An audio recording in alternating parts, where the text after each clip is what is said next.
Good evening. Online audible ആണോ? ഇതെല്ലാവർക്കും കേൾക്കാലോ? Okay, thank you. So will continue from where we have left off in the last session. So basically കഴിഞ്ഞ ക്ലാസ്സിൽ നമ്മൾ discuss ചെയ്യുന്നുണ്ടായിരുന്നത് was regarding the functionalist perspective on family. എല്ലാവർക്കും ഓർമ്മയുണ്ടോ എന്താണ് ഫങ്ഷണലിസ്റ്റ് പെർസ്പെക്റ്റീവ് എന്നുള്ള കാര്യം? എന്തൊക്കെയാണ് നമ്മൾ ഫങ്ഷണലിസ്റ്റ് പെർസ്പെക്റ്റീവിനെ കുറിച്ച് പറഞ്ഞത്? എന്താണ് functionalist perspective? First of all, they consider that every social institution is contributing positively to the society. അല്ലേ? സൊസൈറ്റിക്ക് പോസിറ്റീവായിട്ട് കോൺട്രിബ്യൂട്ട് ചെയ്യുന്നതാണ് എല്ലാ സോഷ്യൽ ഇൻസ്റ്റിറ്റ്യൂഷൻസും. ആൻഡ് അതുകൊണ്ട് തന്നെ ദേ consider all social institutions as functional. അല്ലേ? എല്ലാത്തിനും നല്ലതായിട്ടാണ് കൺസിഡർ ചെയ്യുന്നത്. Plus they believe that all social institutions must stay in society. ഒരു സോഷ്യൽ ഇൻസ്റ്റിറ്റ്യൂഷൻസിന് നമ്മൾ എന്ത് ചെയ്യേണ്ട ആവശ്യമില്ല, ഒഴിവാക്കേണ്ട ആവശ്യമില്ല. എല്ലാം ഈ സൊസൈറ്റിക്ക് ആവശ്യമുള്ളതാണ്. അതിനൊക്കെ നമ്മൾ എന്ത് ചെയ്യണം, നിലനിർത്തണം. ഇങ്ങനെയുള്ളൊരു വ്യൂ പോയിന്റ് ഉള്ള ആൾക്കാരാണ് ആര്? ഫങ്ഷണലിസ്റ്റുകൾ.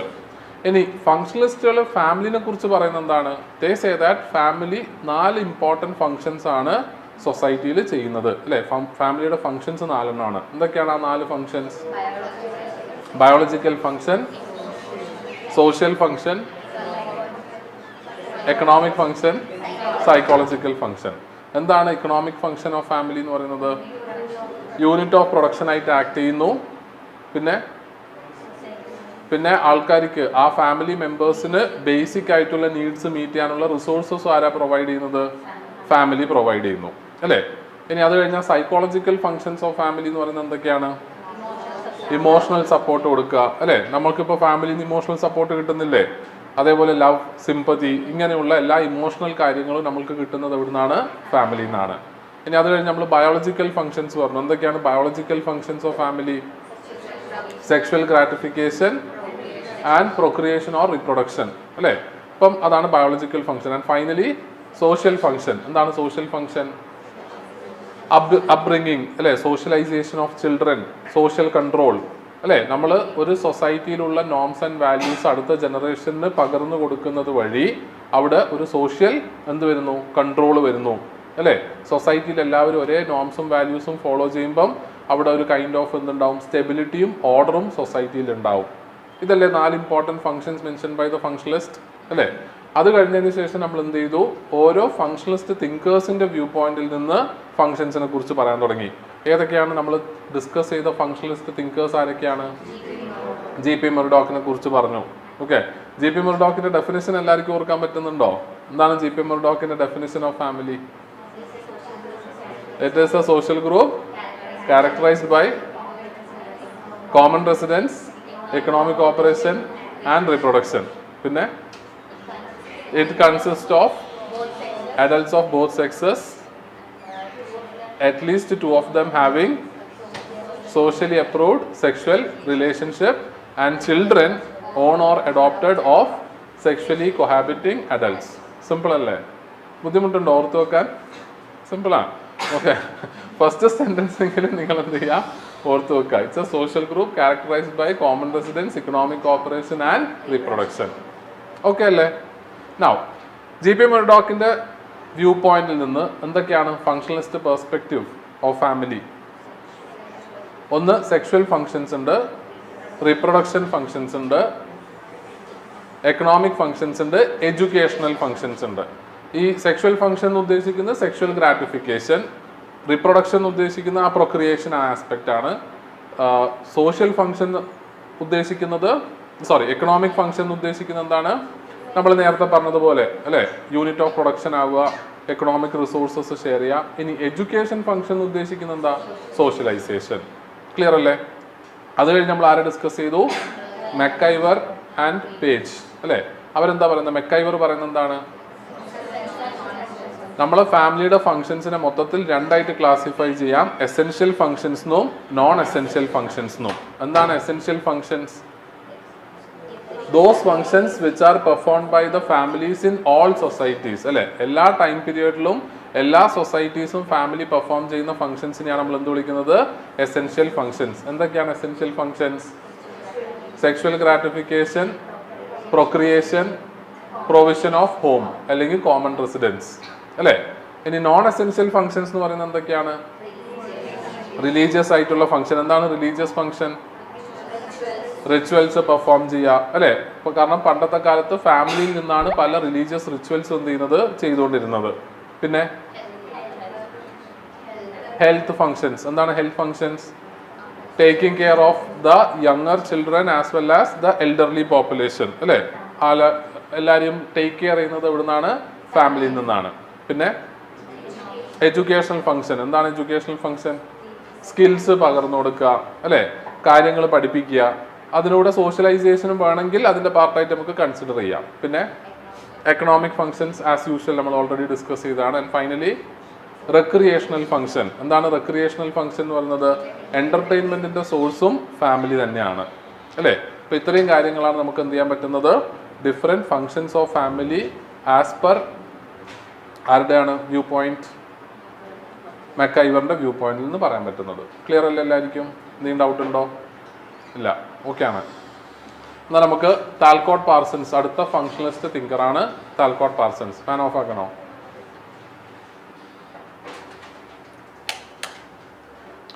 ഓക്കെ, സോ താൽക്കോട്ട് പാർസൺസിന്റെ കേസ് എടുക്കുകയാണെങ്കിൽ according to Talcott Parsons family രണ്ട് ഫങ്ഷൻസ് ആണ് സൊസൈറ്റിയിൽ ചെയ്യുന്നത്. പ്രൈമറി സോഷ്യലൈസേഷനും അഡൽട്ട് പേഴ്സണാലിറ്റി സ്റ്റെബിലൈസേഷനും.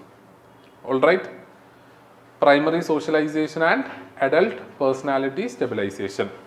എന്താണ് പ്രൈമറി സോഷ്യലൈസേഷൻ?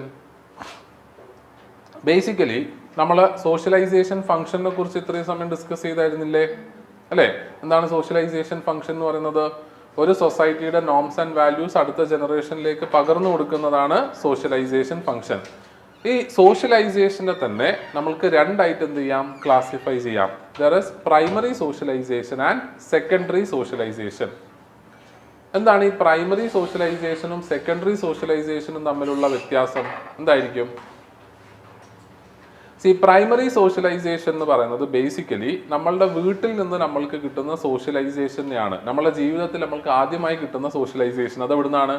വീട്ടിൽ നിന്നാണ് അല്ലെ, ഫാമിലിയിൽ നിന്നാണ്. കാരണം up to until around 3 to 4 years ഒരു ചൈൽഡ് മൊത്തത്തിൽ ഇന്ററാക്ട് ചെയ്യുന്നതും കാണുന്നതും ഒക്കെ ആരെയാണ്? ഫാമിലി മെമ്പേഴ്സിനെ മാത്രമാണ്. അവിടുന്ന് കിട്ടുന്ന സോഷ്യലൈസേഷൻ ആണ് നമ്മൾ എന്ത് വിളിക്കുന്നത്? Primary socialisation. അപ്പൊ സെക്കൻഡറി സോഷ്യലൈസേഷൻ എവിടെ വെച്ചിട്ടാണ് നടക്കുക? സ്കൂൾസ് എന്നായിരിക്കും അല്ലെ. കാരണം ഒരു ചൈൽഡ് ഫാമിലി കഴിഞ്ഞാൽ പിന്നെ പോകുന്നത് എവിടത്തേക്കാണ്? സ്കൂളിലാണ്. ശരിക്കും നമ്മൾ മനസ്സിലാക്കേണ്ട ഒരു കാര്യം, സ്കൂൾ എന്ന് പറയുന്നത് ഇസ് എ മിനിയേച്ചർ സൊസൈറ്റി അല്ലെ. നമ്മളെ ഫാമിലിയിൽ നമ്മളെ പാമ്പർ ചെയ്ത് വളർത്തുന്നു അല്ലെ, നമ്മളെ ഭയങ്കരമായിട്ട് അട്രാക്ഷൻ തരുന്നു, അറ്റൻഷൻ തരുന്നു അല്ലെ. നമ്മളാണ് centre of attraction in family. അറ്റൻഷനും എല്ലാം നമുക്ക് കിട്ടുന്നു. അവിടുന്ന് കുറെ ആൾക്കാരുമായി ഈ ഒരു അറ്റൻഷൻ എല്ലാം നമ്മൾ ഷെയർ ചെയ്ത് തുടങ്ങുന്ന ഒരു മിനിയേച്ചർ ഓഫ് സൊസൈറ്റിയാണ് എന്ത്? സ്കൂൾ എന്ന് പറയുന്നത്. അപ്പോൾ ഈ സൊസൈറ്റിയിൽ ഫാമിലി കഴിഞ്ഞാൽ സ്കൂൾ, അതുകൂടി കഴിഞ്ഞാലാണ് നമ്മൾ മൊത്തമായിട്ട് എങ്ങോട്ടേക്ക് ഇറങ്ങി ചെല്ലുന്നത്? ഒരു ഫുൾ ഫ്ലെജ്ഡ് സൊസൈറ്റിയിലേക്ക് ഇറങ്ങി ചെല്ലുന്നത്. അപ്പോൾ ഈ സ്കൂളിലെ സോഷ്യലൈസേഷനും വളരെ ഇമ്പോർട്ടൻ്റ് ആണ്. നമ്മൾ ഫാമിലിയിൽ പഠിക്കാത്ത പല കാര്യങ്ങളും എവിടുന്നാണ് പഠിക്കുന്നത്? സ്കൂളിൽ നിന്നല്ലേ. ഒരു ഗ്രൂപ്പായിട്ട് എങ്ങനെ ബിഹേവ് ചെയ്യണം, ഗ്രൂപ്പായിട്ട് നമ്മൾ ബിഹേവ് ചെയ്യുന്ന സമയത്ത് എന്തൊക്കെ റെസ്പോൺസിബിലിറ്റീസ് നമുക്കുണ്ട്, റൈറ്റ്. ഇതൊക്കെ നമ്മൾ സ്കൂളിൽ കുറെ ആൾക്കാരുടെ കൂടെ അങ്ങ് വളരുമ്പോഴാണ് നമ്മൾ മനസ്സിലാക്കുന്നത്. അപ്പം പാർസൺസ് പറയുന്നത്, പാർസൺസ് ഫോക്കസ് ചെയ്യുന്നതും ഫാമിലിയുടെ കാര്യത്തിൽ എന്താണ്? പ്രൈമറി സോഷ്യലൈസേഷൻ, വേർ നമ്മളുടെ വീട്ടിൽ നിന്ന് കിട്ടുന്നു അല്ലെ നോംസും വാല്യൂസും. ക്ലിയർ ആണോ? ഈ പ്രൈമറി സോഷ്യലൈസേഷനെ കുറിച്ച് പറയുമ്പം പാർസൺസിന്റെ കേസിൽ നമ്മൾ എപ്പോഴും മനസ്സിലാക്കേണ്ട ഒരു കാര്യമാണ്, താൽക്കോട്ട് പാർസൺസ് എന്ന് പറയുന്ന തിങ്കർ എപ്പോഴും സ്ട്രെസ് കൊടുക്കുന്ന ഒരു ഫാക്ടറാണ് ഒരു സൊസൈറ്റിയിലെ വാല്യൂ കൺസെൻസസ് എന്ന് പറയുന്ന ആസ്പെക്റ്റിന്. ഓക്കെ, നിങ്ങൾക്ക് ഈ ടേം വേണമെങ്കിൽ നോട്ട് ഡൗൺ ചെയ്യാം. Value consensus. എന്താണ് വാല്യൂ കൺസെൻസസ് എന്ന് പറയുന്നത്? ബേസിക്കലി അക്കോർഡിംഗ് ടു പാർസൺസ് ഒരു സൊസൈറ്റിയിലുള്ള എല്ലാ മെമ്പേഴ്സും ആ സൊസൈറ്റിയുടെ വാല്യൂസിന് സബ്സ്ക്രൈബ് ചെയ്യണം. സബ്സ്ക്രൈബ് ചെയ്യാൻ ഉദ്ദേശിക്കുന്നത് നമ്മൾ യൂട്യൂബ് ചാനൽ പോലെയല്ല. അല്ലാതെ നമ്മൾ എന്ത് ചെയ്യണം? ആ വാല്യൂസിനെ നമ്മളെല്ലാവരും ആക്സെപ്റ്റ് ചെയ്യണം, ആ വാല്യൂസിനെ ഫോളോ ചെയ്യണം. ഓക്കെ, ഇങ്ങനെ ഒരു വാല്യൂ കൺസെൻസസ് സൊസൈറ്റിയിൽ ഉണ്ടെങ്കിൽ മാത്രമേ ആ സൊസൈറ്റിയിൽ എന്തുണ്ടാവുള്ളൂ? സ്റ്റെബിലിറ്റി ഉണ്ടാവുള്ളൂ. ഓക്കെ, നമ്മൾ നേരത്തെ കഴിഞ്ഞ ക്ലാസ്സിൽ നോംസ് ആൻഡ് വാല്യൂസിന്റെ ഇമ്പോർട്ടൻസ് പറഞ്ഞില്ലേ, അതുപോലെ ആ ടേം അത് തന്നെയാണ് ഉദ്ദേശിക്കുന്നത്. പക്ഷെ അതിന് പാർസൺസ് എപ്പോഴും ഉപയോഗിക്കുന്ന ഒരു ടേമാണ് വാല്യൂ കൺസെൻസസ്. ഒരു സൊസൈറ്റിയിലുള്ള വാല്യൂസിന്റെ അടുത്ത് അവിടുത്തെ ഒരു average members of that society must accept and follow such values. അങ്ങനെ ഒരു വാല്യൂ കൺസെൻസസ് ഉണ്ടെങ്കിൽ മാത്രമേ ഒരു സൊസൈറ്റിക്ക് മുന്നോട്ടേക്ക് പോകാൻ പറ്റുള്ളൂ. ആ സൊസൈറ്റിയിൽ എന്തുണ്ടാവുള്ളൂ? സ്റ്റെബിലിറ്റി ഉണ്ടാവുള്ളൂ. ക്ലിയർ അല്ലേ? കാരണം നമ്മൾ തന്നെ ആലോചിക്കുക, നമ്മളെ സൊസൈറ്റിയിൽ എല്ലാവരും ഒരേ വാല്യൂസ് ഫോളോ ചെയ്യുന്നത് കൊണ്ടാണ് ഈ സൊസൈറ്റിയിൽ ഒരു സ്റ്റെബിലിറ്റി ഉള്ളത്. ഇല്ലെങ്കിൽ ആ സ്റ്റെബിലിറ്റി ഉണ്ടാവില്ല. അപ്പം പാർസൺസ് പറയുന്നത് ഫാമിലിയിൽ നടക്കുന്ന സോഷ്യലൈസേഷൻ പ്രോസസ്സിലൂടെ ശരിക്കും എന്താണ് സംഭവിക്കുന്നത്? പറഞ്ഞു, എൻ്റെ അടുത്താണോ? Hello sir. ആ പറഞ്ഞോ. കേൾക്കാമോ? കേൾക്കാം കേൾക്കാം. ഈ സോഷ്യലൈസേഷൻ എന്ന് പറഞ്ഞാൽ എന്താ, ഒന്ന് എക്സ്പ്ലെയിൻ ചെയ്ത് തരുമോ? സോഷ്യലൈസേഷൻ അതായത് it is nothing but transfer of culture from one generation to another. നമ്മളുടെ സമൂഹത്തിലുള്ള കുറേ അധികം വാല്യൂസും നോംസും ഉണ്ട്. ഓക്കെ, എന്താണ് വാല്യൂസും നോംസ് എന്ന് പറയാലോ? എന്താ വാല്യൂസ് നോംസ് എന്നൊക്കെ പറയുന്നത്?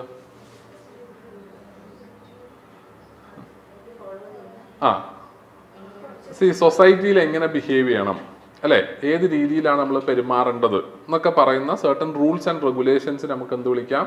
നോംസ് ആൻഡ് വാല്യൂസ് എന്ന് പറയാം, അല്ലെ. ഇപ്പോൾ ഓരോ സൊസൈറ്റിയും പല കാര്യങ്ങളെ വാല്യൂ ചെയ്യുക. ഇപ്പോൾ ഒരു ഉദാഹരണം പറയുകയാണെങ്കിൽ ഇന്ത്യൻ സൊസൈറ്റി നമ്മൾ പറയുന്നത്, ഇന്ത്യൻ സൊസൈറ്റിയുടെ വാല്യൂസിന്റെ ഭാഗമാണ് എന്ത്? റിലീജിയൻ, അല്ലെ, നമ്മളെ വാല്യൂസിന്റെ ഭാഗമാണ്. കാരണം നമ്മളെപ്പോഴും വളരെ റിലീജിയസ് ആയിട്ടുള്ള ഒരു സൊസൈറ്റിയാണ്. എല്ലാ കാര്യങ്ങളും നമ്മൾ എന്തിനെ ഇടകലർത്താറുണ്ട്? റിലീജിയനെ ഇടകലർത്താറുണ്ട്. ഇനി നോംസ് എന്ന് പറയുന്നത് എന്താണ്? റൂൾസ് ആൻഡ് റെഗുലേഷൻസ് ആണ്. ഒരു സൊസൈറ്റിയിൽ ഓരോ ആൾക്കാരും എങ്ങനെ ബിഹേവ് ചെയ്യണം, എങ്ങനെ പെരുമാറണം, എങ്ങനെ മറ്റുള്ളവരോട് സംസാരിക്കണം, എന്ത് ചെയ്യണം, എന്ത് ചെയ്യരുത്, ഇതൊക്കെ പറയുന്നതാണ് നോംസ് ഓഫ് സൊസൈറ്റി എന്ന് പറയുന്നത്. ഓക്കെ, അപ്പം ഒരു സൊസൈറ്റിയിലുള്ള വാല്യൂസ് ആൻഡ് നോംസ് ഒരു ജനറേഷനിൽ നിന്ന് അടുത്ത ജനറേഷനിലേക്ക് പകർന്നു കൊടുക്കുന്ന പ്രോസസ്സിനെയാണ് നമ്മൾ എന്ത് വിളിക്കുന്നത്? സോഷ്യലൈസേഷൻ. ക്ലിയർ അല്ലേ? അത് എവിടുന്നാ പകർന്നു കൊടുക്കുന്നത്? നമ്മളെവിടുന്നാ നമ്മളുടെ സൊസൈറ്റിയുടെ വാല്യൂസ് ആൻഡ് നോംസ് പഠിച്ചത്? നമ്മളെ ഫാമിലിയിൽ നിന്ന്. ക്ലിയർ ആണോ? മനസ്സിലായോ?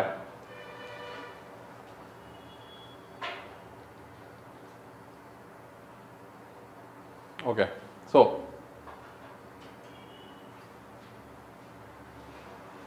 ഓക്കെ, മനസ്സിലായി കാണുമെന്ന് പ്രതീക്ഷിക്കാം. അപ്പം ഇതാണ് താൽക്കോട്ട് പാർസൺസ് പറയുന്ന സോഷ്യലൈസേഷൻ എന്ന് പറയുന്ന ഒരു ആംഗിൾ. ക്ലിയർ അല്ലേ? സോറി, വാല്യൂ കൺസെൻസസ് എന്ന് പറയുന്ന ആംഗിളിലേക്ക് നമുക്ക് പോവാം.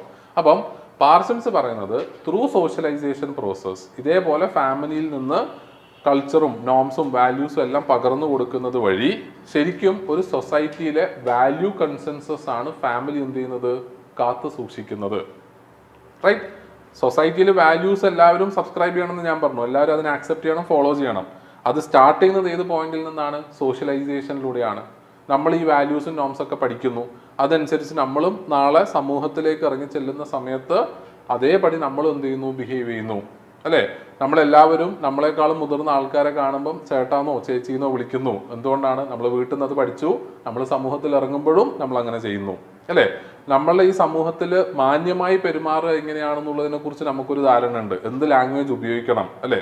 ഓരോ റേഞ്ച് ഓഫ് ആൾക്കാരെടുത്ത് ഇപ്പം നമ്മളെ സമപ്രായക്കാരത്ത് എങ്ങനെ എന്തൊക്കെ രീതിയിൽ സംസാരിക്കാം, നമ്മളെക്കാളും താഴെയുള്ളവരടുത്ത് എങ്ങനെ സംസാരിക്കണം, നമ്മളെക്കാളും മുതിർന്ന ആൾക്കാരത്ത് എങ്ങനെ സംസാരിക്കണം, ഇതൊക്കെ നമ്മൾ പഠിക്കുന്നത് എങ്ങനെയാണ്? ഫാമിലിയിൽ നിന്നും സ്കൂളിൽ പോയിട്ടൊക്കെയാണ്. അപ്പോൾ അതുവഴി താൽക്കോട്ട് പാർസൺസ് പറയുന്നത് എന്താണ്? ഫാമിലിയിൽ നിന്ന് പ്രൈമറി സോഷ്യലൈസേഷൻ വഴി ഒരാൾ സൊസൈറ്റിയിലെ വാല്യൂ കൺസെൻസസിനെ ഫോളോ ചെയ്യുന്നു, അല്ലെങ്കിൽ ആ വാല്യൂ കൺസെൻസസ് ഓഫ് സൊസൈറ്റി തുടർന്നുകൊണ്ടേയിരിക്കുന്നു. ക്ലിയർ അല്ലേ? ഓക്കെ, ഈ ഒരു വാല്യൂ കൺസെൻസസ് ഉള്ളത് കൊണ്ടാണ് സമൂഹത്തിന് എന്ത് ചെയ്യാൻ പറ്റുന്നത്? നിലനിൽക്കാൻ പറ്റുന്നത്. ക്ലിയർ? നമ്മളെല്ലാവരും ഒരേ റൂൾ എന്താണ്? ഫോളോ ചെയ്യുന്നു. ആ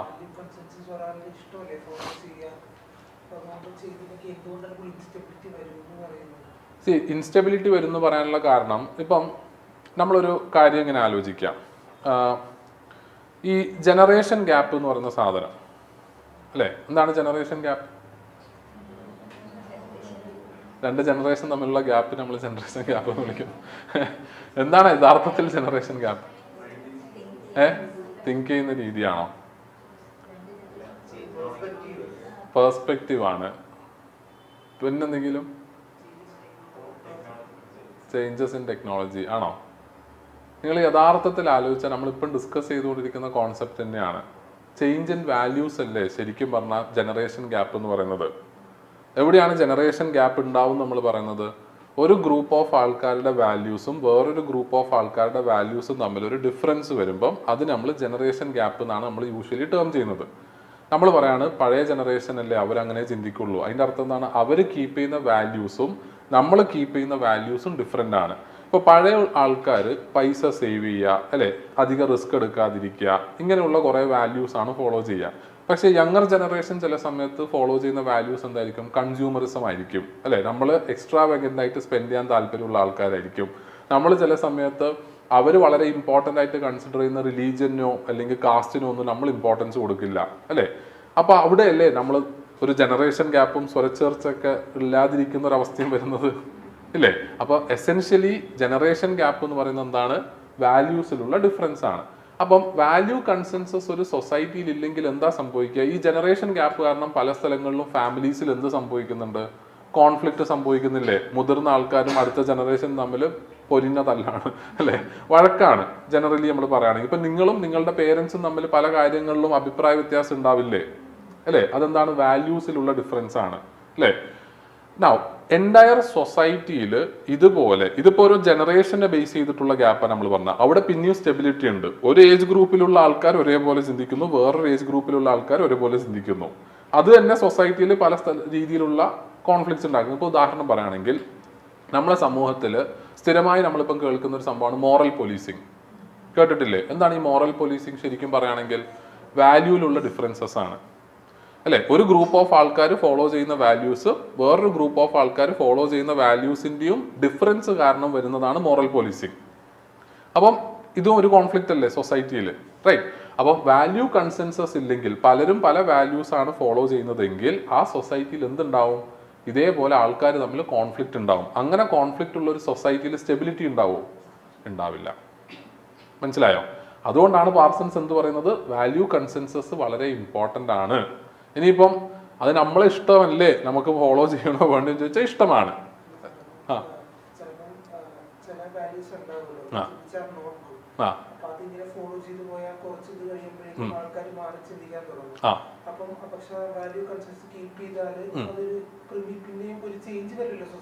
അതെ. ഓക്കെ, ഞാൻ ഇന്നലെ നിങ്ങളുടെ അടുത്ത് ഫങ്ഷണലിസ്റ്റുകളെ കുറിച്ച് പറഞ്ഞപ്പോൾ ഞാൻ പറഞ്ഞൊരു പോയിന്റ് എന്തായിരുന്നു? ഫങ്ഷണലിസ്റ്റുകളെ കുറിച്ച് എല്ലാവരും പറയുന്ന കുറ്റം എന്താണ്? അവർ ചേഞ്ചിനെ ഒരിക്കലും എന്തില്ല അംഗീകരിക്കില്ല. അവർ പറയുന്നത് എന്താണ്? ഇപ്പം എങ്ങനെയാണോ ഉള്ളത് അതുപോലെ പോട്ടെ. അതാണ് ഈ സാധനം. മനസ്സിലായില്ലേ? അപ്പം അവർ വാല്യൂ കൺസെൻസസിന് ഇമ്പോർട്ടൻസ് കൊടുക്കുന്നത് വഴി എന്താ ചെയ്യുന്നത്? അവർ പറയാണ് സൊസൈറ്റി എങ്ങനെയാണോ ഉള്ളത് അതുപോലെ പൊക്കോട്ടെ. നമ്മൾ സോഷ്യോളജിയിൽ പഠിക്കുമ്പോൾ ഒരു കാര്യം മനസ്സിലാക്കേണ്ടത്, ഇവർ പറയുന്നത് മൊത്തത്തിൽ ശരിയാണെന്ന് നമുക്കൊരിക്കലും അംഗീകരിക്കാൻ പറ്റില്ല. അത് ഇവർ മാത്രമല്ല, ഏത് ഗ്രൂപ്പ് ഓഫ് തിങ്കേഴ്സിൻ്റെ ഐഡിയ എടുത്താലും അതിൽ കുറച്ച് ശരിയുണ്ടാവും, കുറച്ച് തെറ്റും ഉണ്ടാവും. അതാണ് സോഷ്യോളജിയുടെ ഒരു പ്രത്യേകതയും. എല്ലാത്തിലും ശരിയുണ്ട്, എല്ലാത്തിലും എന്തുണ്ട്? തെറ്റുമുണ്ട്. അതുകൊണ്ട് തന്നെ നമ്മളൊരു ആൻസർ എഴുതുമ്പോഴും ഇതാണ് ആൻസർ എന്ന് പറഞ്ഞല്ല നമ്മൾ എഴുതുക, മറിച്ച് അവരുടെ വ്യൂ ഇങ്ങനെയാണ്, അവരുടെ ആ വ്യൂവിന് ഇന്ന പ്രശ്നങ്ങളും ഉണ്ട് എന്നേ നമ്മൾ പറയുന്നുള്ളൂ. അല്ലാതെ അത് തീർത്തും ശരിയാണെന്നോ തീർത്തും തെറ്റാണെന്നോ നമ്മൾ ആൻസറിൽ പറയേണ്ട ആവശ്യമില്ല. UPSC ചോദിക്കുന്ന ക്വസ്റ്റ്യൻസും അങ്ങനെയാണ്. എന്താണ് ഫങ്ഷണലിസ്റ്റുകൾ ഫാമിലിനെ കുറിച്ച് പറയുന്നത്? ഇവരിങ്ങനെയാണ് പറയുന്നത്, അതിൻ്റെ പ്രശ്നങ്ങൾ ഇതൊക്കെയാണ്, കഴിഞ്ഞു. ഓക്കെ, ആൻസർ നമ്മൾ അത്ര എഴുതേണ്ട ആവശ്യമുള്ളൂ. അല്ലാതെ അതിൻ്റെ മുകളിൽ നമ്മളുടെ ഒരു അഭിപ്രായം നമ്മൾ എഴുതേണ്ട ആവശ്യമില്ല, അല്ലെങ്കിൽ നമ്മൾ അതിൻ്റെ ഒരു തീർപ്പ് കൽപ്പിക്കേണ്ട ആവശ്യമില്ല. ഇപ്പം ഇവർ മൊത്തത്തിൽ തെറ്റാണ് എന്നൊന്നും പറയേണ്ട ആവശ്യമില്ല. ക്ലിയർ അല്ലേ? ഓക്കെ, അപ്പം കാൽക്കോട്ട് പാർസൺസ് പറയുന്ന കാര്യം എന്താണ്? വാല്യൂ കൺസെൻസസ് സൊസൈറ്റിയിൽ ഉണ്ടാവണം. അത് സോഷ്യലൈസേഷനിലൂടെ വരുന്നു. അത് വന്നാൽ സൊസൈറ്റിക്ക് മുന്നോട്ടേക്ക് വളരെ സ്മൂത്തായിട്ടും സ്റ്റേബിളായിട്ടും പോവാം. ഓക്കെ, അത് നടക്കുന്നത് എവിടെ നിന്നാണ്? ഫാമിലിയിൽ നിന്നാണ്. എങ്ങനെയാണ് നടക്കുന്നത്? പ്രൈമറി സോഷ്യലൈസേഷനിലൂടെ. ഇത് ക്ലിയർ അല്ലേ? ഇതാണ് ഒരു ഫംഗ്ഷൻ. രണ്ടാമത്തെ ഫംഗ്ഷൻ പുള്ളി പറയുന്നതാണ് അഡൽട്ട് പേഴ്സണാലിറ്റി സ്റ്റെബിലൈസേഷൻ എന്ന് പറയും. ഓക്കെ, എന്താണ് ഈ അഡൽട്ട് പേഴ്സണാലിറ്റി സ്റ്റെബിലൈസേഷൻ?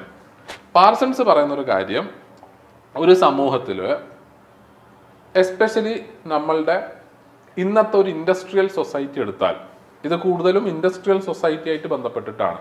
ഓക്കെ, ഈ ഇൻഡസ്ട്രിയൽ സൊസൈറ്റി നമ്മൾ ഉദ്ദേശിക്കുന്നത് എന്താ? നമുക്ക് ചില കാര്യങ്ങളൊക്കെ ചില ടേംസ് നമ്മൾ ഗ്രാൻഡഡ് ആയിട്ട് എടുക്കും, നമുക്കറിയാം. പക്ഷെ അത് എന്താണെന്ന് ചോദിക്കുമ്പോഴായിരിക്കും നമ്മൾ റിയലൈസ് ചെയ്യുന്നത് നമ്മൾക്ക് അതിനെക്കുറിച്ച് വലിയ ഐഡിയ ഇല്ല എന്നുള്ള കാര്യം. ഓക്കെ, അതെല്ലാവർക്കും സംഭവിക്കും. എന്താ ഇൻഡസ്ട്രിയൽ സൊസൈറ്റി എന്ന് നമ്മൾ ജനറലി നിങ്ങൾ കേട്ടിട്ടുണ്ടാവും ഈ ഒരു യൂസേജ്. ഇന്നത്തെ ഇൻഡസ്ട്രിയൽ സൊസൈറ്റിയിൽ, മോഡേൺ സൊസൈറ്റിയിൽ എന്നൊക്കെ പറയും. ഇൻഡസ്ട്രിയൽ സൊസൈറ്റി എന്ന് പറയുന്നത് ബേസിക്കലി ഒന്നുമില്ല, ഇൻഡസ്ട്രിയലൈസേഷൻ എന്ന് പറയുന്ന പ്രോസസ്സ്, അതിനുശേഷം സൊസൈറ്റിയിൽ ഒരുപാട് മാറ്റങ്ങൾ വന്നിട്ടുണ്ട്. ഈ ഇൻഡസ്ട്രിയലൈസേഷൻ എന്ന് പറയുന്നത് എന്താണ്? നമ്മൾ 18th സെഞ്ച്വറിയിൽ എന്ത് ചെയ്തു? പ്രൊഡക്ഷനുമായിട്ട് ബന്ധപ്പെട്ടിട്ടുള്ള രീതികൾ മൊത്തം മാറിയ ഒരു സംഭവത്തിനെയാണ് ഇൻഡസ്ട്രിയലൈസേഷൻ എന്ന് പറയുന്നത്. അതുവരെ ശരിക്കും 17th സെഞ്ച്വറിയിലും 16th സെഞ്ച്വറിയിലൊക്കെ നമ്മളുടെ പ്രൊഡക്ഷൻ മോസ്റ്റ്ലി എന്തിനെ ബേസ് ചെയ്തിട്ടാണ്? ഹോമിനെ ബേസ് ചെയ്തിട്ടും ഫാമിലിനെ ബേസ് ചെയ്തിട്ടുമാണ്. നമ്മളുടെ ഫാമിലി ഓൺ ചെയ്യുന്ന ഒരു ലാൻഡ് ഉണ്ടാവും, ആ ലാൻഡിൽ നമ്മൾ അഗ്രികൾച്ചർ നടത്തുന്നു. ആ അഗ്രികൾച്ചർ ചെയ്യാൻ വീട്ടിലുള്ള ഫാമിലി മെമ്പേഴ്സ് ആണ് മോസ്റ്റ്ലി പാർട്ടിസിപ്പേറ്റ് ചെയ്യുന്നത്. പുറത്തുനിന്നുള്ള ആൾക്കാരെ നമ്മൾ എന്ത് ചെയ്യും? ജോബിന് എടുക്കുകയും ചെയ്യും, ജോലിക്ക് എടുക്കുകയും ചെയ്യും, അല്ലേ? ഇനി ഇതിനകത്തുനിന്ന് കിട്ടുന്ന പ്രൊഡ്യൂസ് നമ്മളെ ഫാമിലിയിലുള്ള എല്ലാവരും വീതിച്ചെടുക്കുന്നു. ഒരു പോർഷൻ അവിടെ ലേബർ ആയിട്ട് വന്ന ആൾക്കാർക്കും ഷെയർ ചെയ്യുന്നു.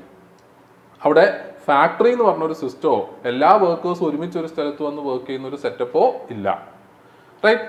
ഇവിടുന്ന് നമ്മൾ 18th സെഞ്ച്വറി ആയപ്പോഴത്തേക്ക് നമ്മൾ മെഷീൻ കണ്ടുപിടിച്ചു. സ്റ്റീം എൻജിൻസും മെഷീൻസും എല്ലാം കണ്ടുപിടിച്ചപ്പോഴത്തേക്ക് നമ്മൾ ഈ പ്രൊഡക്ഷൻ പ്രോസസ്സിനെ വീട്ടിൽ നിന്ന് അല്ലെങ്കിൽ ഫാമിലി ഓറിയന്റഡ് ആയിട്ടുള്ള ഒരു സെറ്റപ്പിൽ നിന്ന് ഫാക്ടറിയിലേക്ക് എന്ത് ചെയ്തു? പ്രൊഡക്ഷൻ കൊണ്ടുപോയി. ക്ലിയർ? അങ്ങനെ നമ്മൾ ഫാക്ടറീസിൽ നിന്ന് പ്രൊഡ്യൂസ് ചെയ്യാൻ തുടങ്ങിയപ്പോഴത്തേക്ക് വർക്കേഴ്സ് മൊത്തം എങ്ങോട്ടേക്ക് പോയി വർക്ക് ചെയ്യുന്നു? ഫാക്ടറീസിൽ പോയി വർക്ക് ചെയ്യുന്നു, അല്ലേ? ഈ ഫാക്ടറീസ് മൊത്തത്തിൽ എവിടെയാണ് സിറ്റുവേറ്റ് ചെയ്തിട്ടുണ്ടാവുന്നത്? ഏർബൻ ഏരിയാസിലായിരിക്കും. അപ്പൊ എന്താ സംഭവിക്കുക? ഈ റൂറൽ ഏരിയാസിലുള്ള ഫാമിലിയിലുള്ള മെമ്പേഴ്സ് ഒക്കെ എങ്ങോട്ടേക്ക് പോകേണ്ടി വരികയാണ്? ഏർബൻ ഏരിയാസിലേക്ക് പോകേണ്ടി വരികയാണ്. അപ്പം തന്നെ ഫാമിലിയിൽ കുറെ ഡിവിഷൻസ് വരില്ലേ? കുറച്ച് ഗ്രൂപ്പ് വേറൊരു സ്ഥലത്തായിരിക്കും, വേറൊരു ഗ്രൂപ്പ് വേറൊരു നാട്ടിലായിരിക്കും, അല്ലേ? അങ്ങനെ ഫാമിലിയിൽ ചേഞ്ചസ് വന്നു, അന്നത്തെ പൊളിറ്റിക്കൽ സിസ്റ്റത്തിൽ ചേഞ്ചസ് വന്നു. അങ്ങനെ സൊസൈറ്റി മൊത്തത്തിൽ ചേഞ്ചസ് കൊണ്ടുവന്ന ഒരു എക്കണോമിക്കൽ ചേഞ്ച് ആണെന്ത്? ഇൻഡസ്ട്രിയലൈസേഷൻ. ഓക്കെ, അങ്ങനെ ഇൻഡസ്ട്രിയലൈസേഷന് ശേഷമുള്ള സൊസൈറ്റീസിനെ നമ്മൾ റെഫർ ചെയ്യുന്നതാണ് ഇൻഡസ്ട്രിയൽ സൊസൈറ്റി. കാരണം അത്രയും ചേഞ്ചസ് ഫാമിലിയിലും എല്ലാ ഇൻസ്റ്റിറ്റ്യൂഷൻസിലും ഇൻഡസ്ട്രിയലൈസേഷന് ശേഷം സംഭവിച്ചിട്ടുണ്ട്. ക്ലിയർ ആണോ? ഓക്കെ, നൗ ഈ ഒരു ഇൻഡസ്ട്രിയൽ സൊസൈറ്റിയിൽ പലപ്പോഴും extended family or joint family ഉണ്ടാവില്ല. Extended family or joint family എന്ന് പറയുന്നത് എന്താണ്? രണ്ടിൽ കൂടുതൽ ജനറേഷൻസ് താമസിക്കുന്ന ഒരു ഫാമിലിനെയാണ് നമ്മൾ എന്ത് വിളിക്കുക? Joint family or extended family എന്ന് വിളിക്കുന്നത്. മീനിങ് അച്ചാച്ചൻ, അല്ലേ, അവരുടെ മക്കള്, അവരുടെ മക്കളുടെ മക്കൾ എല്ലാവരും കൂടി ഒരുമിച്ച് താമസിക്കുന്ന ഒരു കൂട്ടുകുടുംബം നമ്മൾ മലയാളത്തിൽ പറയുന്നതാണ് ജോയിന്റ് ഫാമിലി. ഇൻഡസ്ട്രിയലൈസേഷന് ശേഷം ജോയിന്റ് ഫാമിലി ഉണ്ടാവോ? എന്തുകൊണ്ടാണ് ഇല്ലാത്തത്? മൈഗ്രേഷൻ കാരണം, അല്ലേ? ഏർബൻ ഏരിയാസിൽ ഈ മൊത്തം കൂട്ടുകുടുംബത്തിന് ഒരുമിച്ച് ഏർബൻ ഏരിയാസിൽ പോയി വീടെടുക്കാൻ പറ്റുമോ? ഇല്ല. എന്തുകൊണ്ടാ? എക്സ്പെൻസീവ് ആണ്, അല്ലേ? അപ്പൊ അതുകൊണ്ട് ഒരിക്കലും പറ്റില്ല. അതുകൊണ്ട് മൈഗ്രേഷൻ എങ്ങനെയായി മാറി? ഒരു സിംഗിൾ യൂണിറ്റ് ആയിട്ട് മൈഗ്രേറ്റ് ചെയ്യാൻ തുടങ്ങി. അതായത് അച്ഛൻ, അമ്മ, കുട്ടികൾ, അതടങ്ങുന്ന ഒരു ബേസിക് യൂണിറ്റ്. ഇതിനെയാണ് നമ്മൾ എന്ത് വിളിക്കുക? ന്യൂക്ലിയർ ഫാമിലി എന്ന് വിളിക്കുന്നത്. അപ്പം ഇൻഡസ്ട്രിയലൈസേഷൻ സംഭവിച്ചപ്പോഴത്തേക്ക് ന്യൂക്ലിയർ ഫാമിലീസ് ആയി മാറി ജനറലി. ഓക്കെ, ഇങ്ങനെയുള്ള ന്യൂക്ലിയർ ഫാമിലി എന്ന് പറയുമ്പം നിങ്ങൾ ആലോചിക്കേണ്ട ഒരു കാര്യം, അതുവരെ ഒരു ഫാമിലി എന്ന് പറയുമ്പോൾ വലിയൊരു ഗ്രൂപ്പാണ്, അവരെല്ലാവരും ഒരുമിച്ച് താമസിക്കുകയാണ്, അല്ലേ? അവിടെ ഒരാൾക്ക് എന്തെങ്കിലും പ്രശ്നം വന്നു കഴിഞ്ഞാൽ വേറെ കുറെ ആൾക്കാർ അവരെന്ത് ചെയ്യുന്നുണ്ട്? ഹെൽപ്പ് ചെയ്യാനുണ്ട്, അല്ലേ? എന്നാൽ ന്യൂക്ലിയർ ഫാമിലി ആകുമ്പോഴോ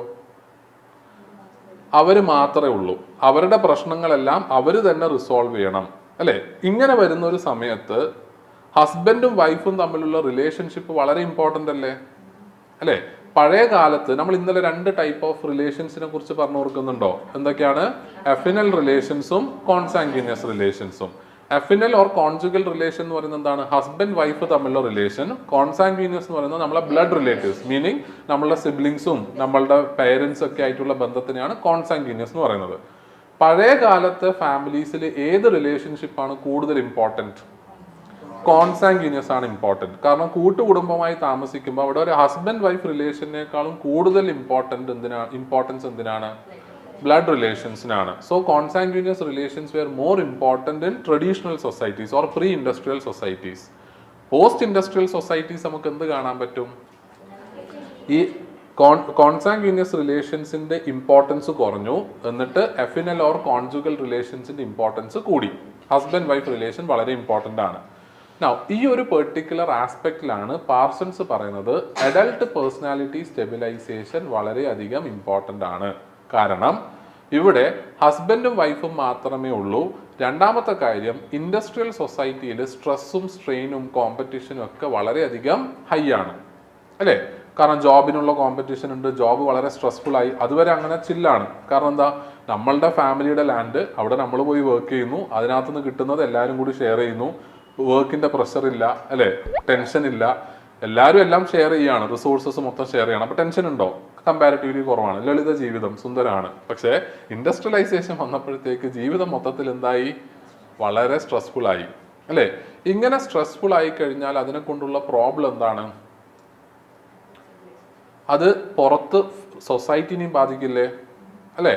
നമ്മളെല്ലാവരും ഭയങ്കര ഫ്രസ്ട്രേറ്റഡ് ആണ്. ഈ ഫ്രസ്ട്രേഷൻ നാളെ സൊസൈറ്റിയിൽ പല വിധത്തിൽ എന്ത് ചെയ്യാം? മാനിഫെസ്റ്റ് ചെയ്യാം അല്ലേ? അത് ചിലപ്പോൾ ഡ്രഗ് യൂസ് കൂടാം അല്ലേ, ചിലപ്പോൾ വയലൻസ് കൂടാം, അങ്ങനെ പല രീതിയിലുള്ള പ്രശ്നങ്ങൾ സൊസൈറ്റിയിൽ സംഭവിക്കാം. അങ്ങനെ വരുന്ന ഒരു സാഹചര്യത്തിൽ ഈ സ്ട്രെസ്സും സ്ട്രെയിനും ഒക്കെ കൺട്രോൾ ചെയ്യേണ്ട ഉത്തരവാദിത്വം ആയിരിക്കാണ്? ഫാമിലിക്കാണ്. ഫാമിലിയിൽ അക്കോർഡിംഗ് ടു പാർസൺസ് ആ റോൾ ഏറ്റെടുക്കേണ്ടത് ആരാണ്? പാർസൺസ് പറയുന്നത് സ്ത്രീകൾ ആ റോൾ ഏറ്റെടുക്കണം എന്നുള്ളതാണ്. പാർസൺസിനെ കുറച്ച് പെട്രിയാർക്കലായിട്ടാണ് ആൾക്കാർ കൺസിഡർ ചെയ്യുന്നത്. പുള്ളിയുടെ തിയറീസ് ഏതാണ്ട് ആ രീതിയിലാണ്. ഓക്കെ, പുള്ളി പറയുന്ന ഒരു കാര്യം, ഫാമിലി എസ്പെഷ്യലി ഇൻഡസ്ട്രിയൽ സൊസൈറ്റിയിലുള്ള ന്യൂക്ലിയർ ഫാമിലിയിൽ personality stabilization or adult personality stabilization important ആണ് because of increasing stress and strain. ഈ ഒരു അഡൽട്ട് പേഴ്സണാലിറ്റി സ്റ്റെബിലൈസേഷൻ റോൾ ആര് ഏറ്റെടുക്കണം? ഫീമെയിൽ ഏറ്റെടുക്കുക. എന്നിട്ട് ഫീമെയിൽ എന്ത് ചെയ്യണം? ഈ പുറത്ത് ഇൻഡസ്ട്രിയൽ സൊസൈറ്റിയിൽ പോയി വർക്ക് ചെയ്ത് കഷ്ടപ്പെട്ട് സ്ട്രെസ് ആൻഡ് സ്ട്രെയിൻ ആയി വരുന്ന ഹസ്ബൻഡിന് എന്ത് ചെയ്യണം? സമാധാനിപ്പിക്കുക. ഓക്കെ, അവരെ സന്തോഷിപ്പിക്കുക, പാട്ടൊക്കെ പാടി. ഓക്കെ, സീരിയസ്ലി പുള്ളി ആ ഒരു രീതിയിലാണ് പറയുന്നത്. എന്നിട്ട് അവരുടെ സ്ട്രെസ് ആൻഡ് സ്ട്രെയിൻ എന്ത് ചെയ്യാം? നമ്മൾ പറയില്ല, ഒപ്പിയെടുക്കുക എന്ന് പറയുന്ന പോലെ അവരുടെ സ്ട്രെസ് ആൻഡ് സ്ട്രെയിനെ മൊത്തം അവരെന്ത് ചെയ്യാം? അവരത് ഇല്ലാതാക്കി കളയാം. അതാണ് സ്ത്രീകളുടെ റോള്. ഓക്കെ, പുള്ളിയുടെ വ്യൂ പോയിന്റിൽ. എന്നിട്ട് പുള്ളി പറയാണ്, ന്യൂക്ലിയർ ഫാമിലിയിൽ ദർ ഇസ് സ്ട്രിക്റ്റ് ആയിട്ടുള്ള റോൾസ് ഡിഫൈൻ ചെയ്തിട്ടുണ്ട്. റോള് ഡിഫൈൻ ചെയ്യാന്ന് പറയുന്നത് ഹസ്ബൻഡും വൈഫിൻ്റെ റോൾ എന്തായിരിക്കണം? According to Parsons, nuclear family in industrial സൊസൈറ്റിയിൽ ഹസ്ബൻഡിന്റെ റോൾ എന്ന് പറയുന്നത് എന്താണ്? ബ്രെഡ് വിന്നറിന്റെ റോളാണ്, which he refer to as instrumental role. ഒരു ബ്രെഡ് വിന്നറിന്റെ റോൾ ആര് പ്ലേ ചെയ്യണം? ഹസ്ബൻഡ്. വൈഫ് എന്ത് റോളാണ് പ്ലേ ചെയ്യേണ്ടത്? ഇമോഷണൽ റോള് പ്ലേ ചെയ്യാം. കുട്ടികളെയും ഹസ്ബൻഡിന് എന്ത് ചെയ്യാം? ഒരു ഇമോഷണൽ സപ്പോർട്ട് കൊടുത്ത് കുട്ടികളെ സോഷ്യലൈസേഷനിൽ കൂടുതൽ പാർട്ടിസിപ്പേറ്റ് ചെയ്ത് ഹസ്ബൻഡിന്റെ പേഴ്സണാലിറ്റി സ്റ്റെബിലൈസേഷനിൽ പാർട്ടിസിപ്പേറ്റ് ചെയ്തുകൊണ്ടും ഇമോഷണൽ റോൾ ആര് പ്ലേ ചെയ്യണം? വൈഫ് പ്ലേ ചെയ്യണം. ആ ഇമോഷണൽ റോളിനെ പുള്ളി ടേം ചെയ്തതാണ് എക്സ്പ്രസീവ് റോൾ. ഓക്കെ, ഇപ്പൊ രണ്ട് റോളാണ്, ഇൻസ്ട്രുമെന്റൽ റോളും എക്സ്പ്രസീവ് റോളും. ഇൻസ്ട്രുമെന്റൽ റോൾ ആര് ചെയ്യണം? ഹസ്ബൻഡ് ചെയ്യണം. അതെന്താണ് ആ റോള്? ബ്രെഡ് വിന്നർ എന്നുള്ള റോളാണ്. വൈഫ് എന്താ ചെയ്യേണ്ടത്? ഇമോഷണൽ റോളാണ്. അതിനെ വിളിക്കുന്ന പേരെന്താണ്? Expressive role. ക്ലിയർ ആണോ? മനസ്സിലായോ? അപ്പോൾ ഇതാണ് പാർസൺസിന്റെ ഒരു view point on family. Functionalist view ആണ്. എന്താണ്? there are two functions, primary socialization and adult personality stabilization. നിങ്ങൾക്ക് ഞാൻ പറയുന്നത് ഫോളോ ചെയ്യാൻ പറ്റുന്നുണ്ടോ എല്ലാവർക്കും? ക്ലിയർ ആണല്ലേ? ബുദ്ധിമുട്ടൊന്നുമില്ലല്ലോ? ഓക്കെ. ഇനി ഫങ്ഷണലിസ്റ്റ് പേഴ്സ്പെക്റ്റീവിനകത്ത് നമ്മൾ ഇത്രയും സമയം ഡിസ്കസ് ചെയ്തത് മൊത്തം എന്താണ്? ഒരു നല്ല കാര്യങ്ങളെ കുറിച്ച് മാത്രമേ പറഞ്ഞിട്ടുള്ളൂ അല്ലേ? നമ്മൾ ജനറലി പറയുന്നുണ്ട് ഫങ്ഷണലിസ്റ്റ് പേഴ്സ്പെക്റ്റീവ് എല്ലാത്തിനെയും നല്ലതായി മാത്രം പറയുന്ന ആൾക്കാരാണ്. എന്നാൽ ആ ഫങ്ഷണലിസ്റ്റ് പേഴ്സ്പെക്റ്റീവിൻ്റെ ഉള്ളിൽ നിന്നുകൊണ്ട് ഫാമിലിയുടെ സർട്ടൻ ഡിസ്ഫങ്ഷൻസ് എന്ന് പറയുന്നത് എന്താണ്? നെഗറ്റീവ്സ് ഓർ ലിമിറ്റേഷൻസ്, അതിനെക്കുറിച്ച് ഡിസ്കസ് ചെയ്ത ആൾക്കാരാണ് വോഗൽ ആൻഡ് ബെൽ. ഓക്കെ, രണ്ടുപേരാണ്, നോർമൻ ബെല്ലും Ezra വോഗലും.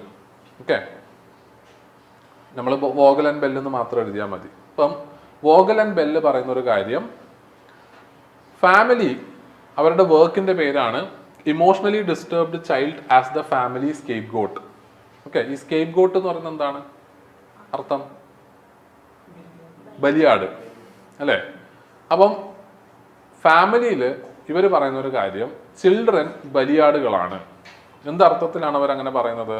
They say that even though we say that family is functional for the society, പക്ഷേ family is dysfunctional for the children.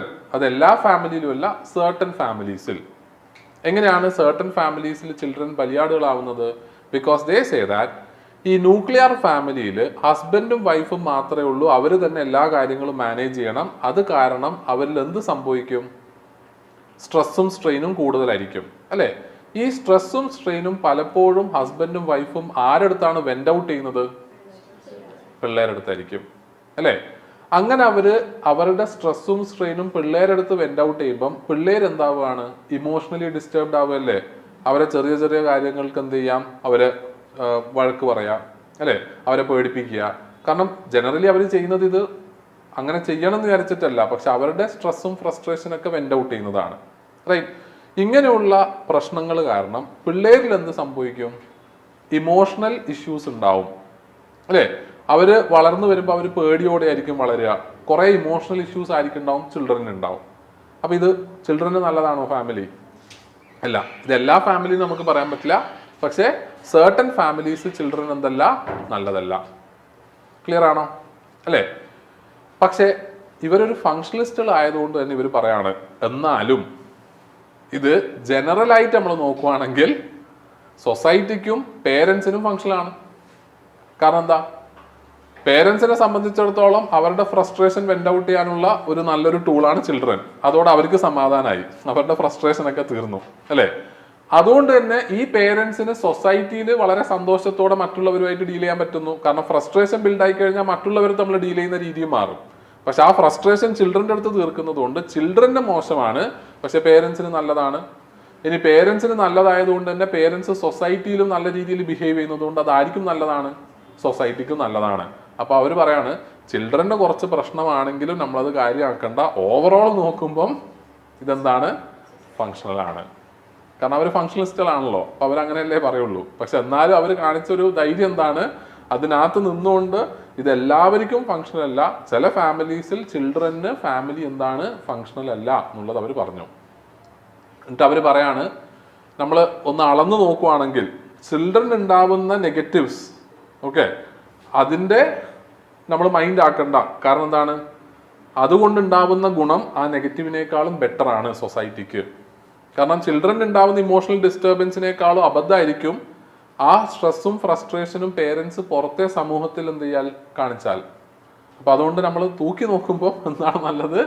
Children കുറച്ച് കഷ്ടപ്പെടട്ടെ, കുഴപ്പമില്ല, സൊസൈറ്റിക്ക് എന്താണ്? നല്ലതാണ്. ഇതാണ് വോഗൽ ആൻഡ് ബെല്ലിന്റെ വ്യൂ. മനസ്സിലായോ? ഐഡിയ ക്ലിയർ ആണോ?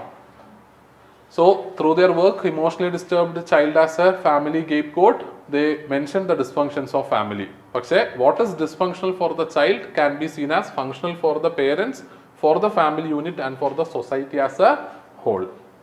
അപ്പം അവർ പറയാണ്, cost to child is low relative to the functional gains of the whole family. ചൈൽഡിനെ കുറച്ച് നോക്കുകയാണെന്നുണ്ടെങ്കിലും റിലേറ്റീവ്ലി ഫാമിലിക്ക് ഉണ്ടാവുന്ന ഗെയിൻസ് അതിനേക്കാളും ബെറ്റർ ആയതുകൊണ്ട് അതങ്ങനെ തന്നെ പോട്ടെ എന്നുള്ളതാണ്. ഓക്കെ, ക്ലിയർ ആണോ? അതിൻ്റെ മനസ്സിലായോ? നീ ഡൗട്ട് ഉണ്ടെങ്കിൽ ചോദിക്കാം. നമ്മളെ ഫങ്ഷണലിസ്റ്റ് പെർസ്പെക്റ്റീവ് കഴിഞ്ഞു. ഫങ്ഷണലിസ്റ്റ് വ്യൂവിൽ എത്ര പേരാണുള്ളത്? ഇതുവരെ നമ്മൾ എത്ര പേരെ കുറിച്ച് ഡിസ്കസ് ചെയ്തു? 4 പേരെ കുറിച്ച് നമ്മൾ ഡിസ്കസ് ചെയ്തു.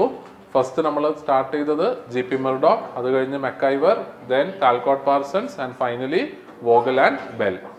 ക്ലിയർ അല്ലേ? ഓക്കെ ആണോ? നീ ഡൗട്ട് ഉണ്ടോ ആയിരിക്കുമല്ലോ? ഇല്ല. നിങ്ങൾ ഇന്നലെ പോയി വായിച്ചു നോക്കിയായിരുന്നോ?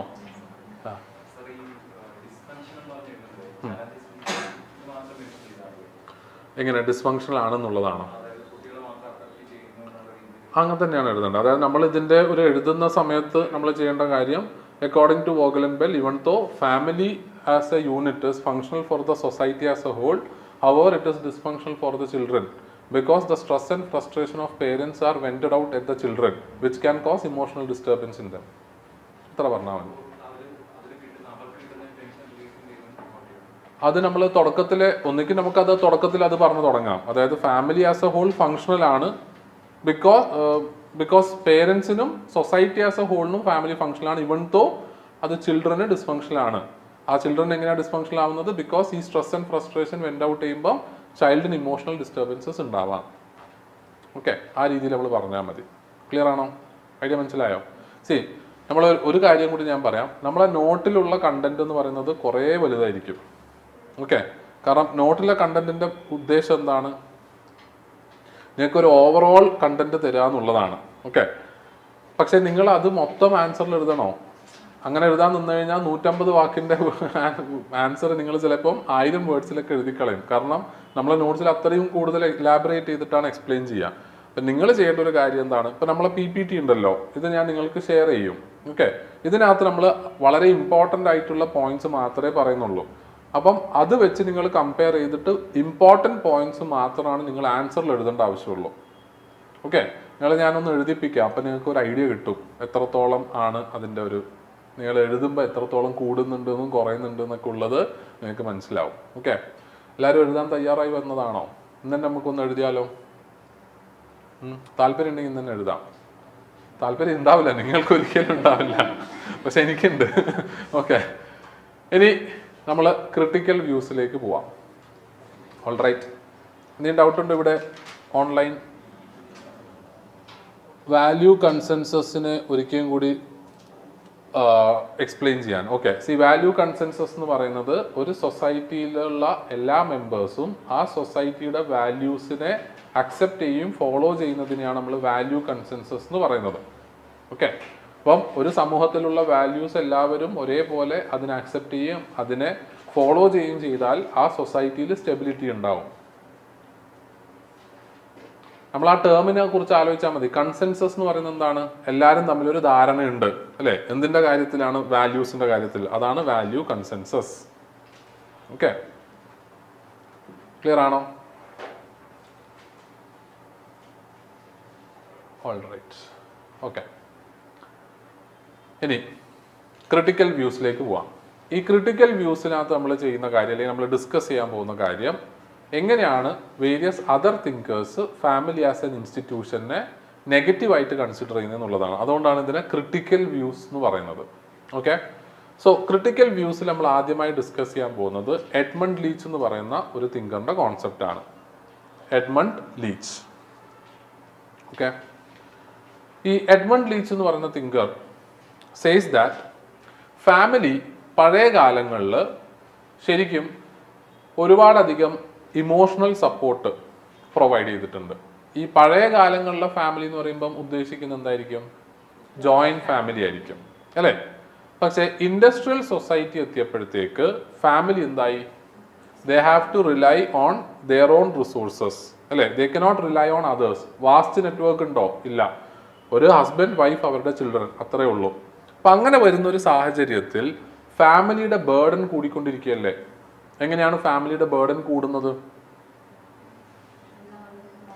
എല്ലാം അവർ തന്നെ മാനേജ് ചെയ്യണം അല്ലേ? എല്ലാം അവർ തന്നെ നോക്കണം. ഇത് according to Edmund Leach creates a situation where this nuclear family becomes an overburdened electric circuit.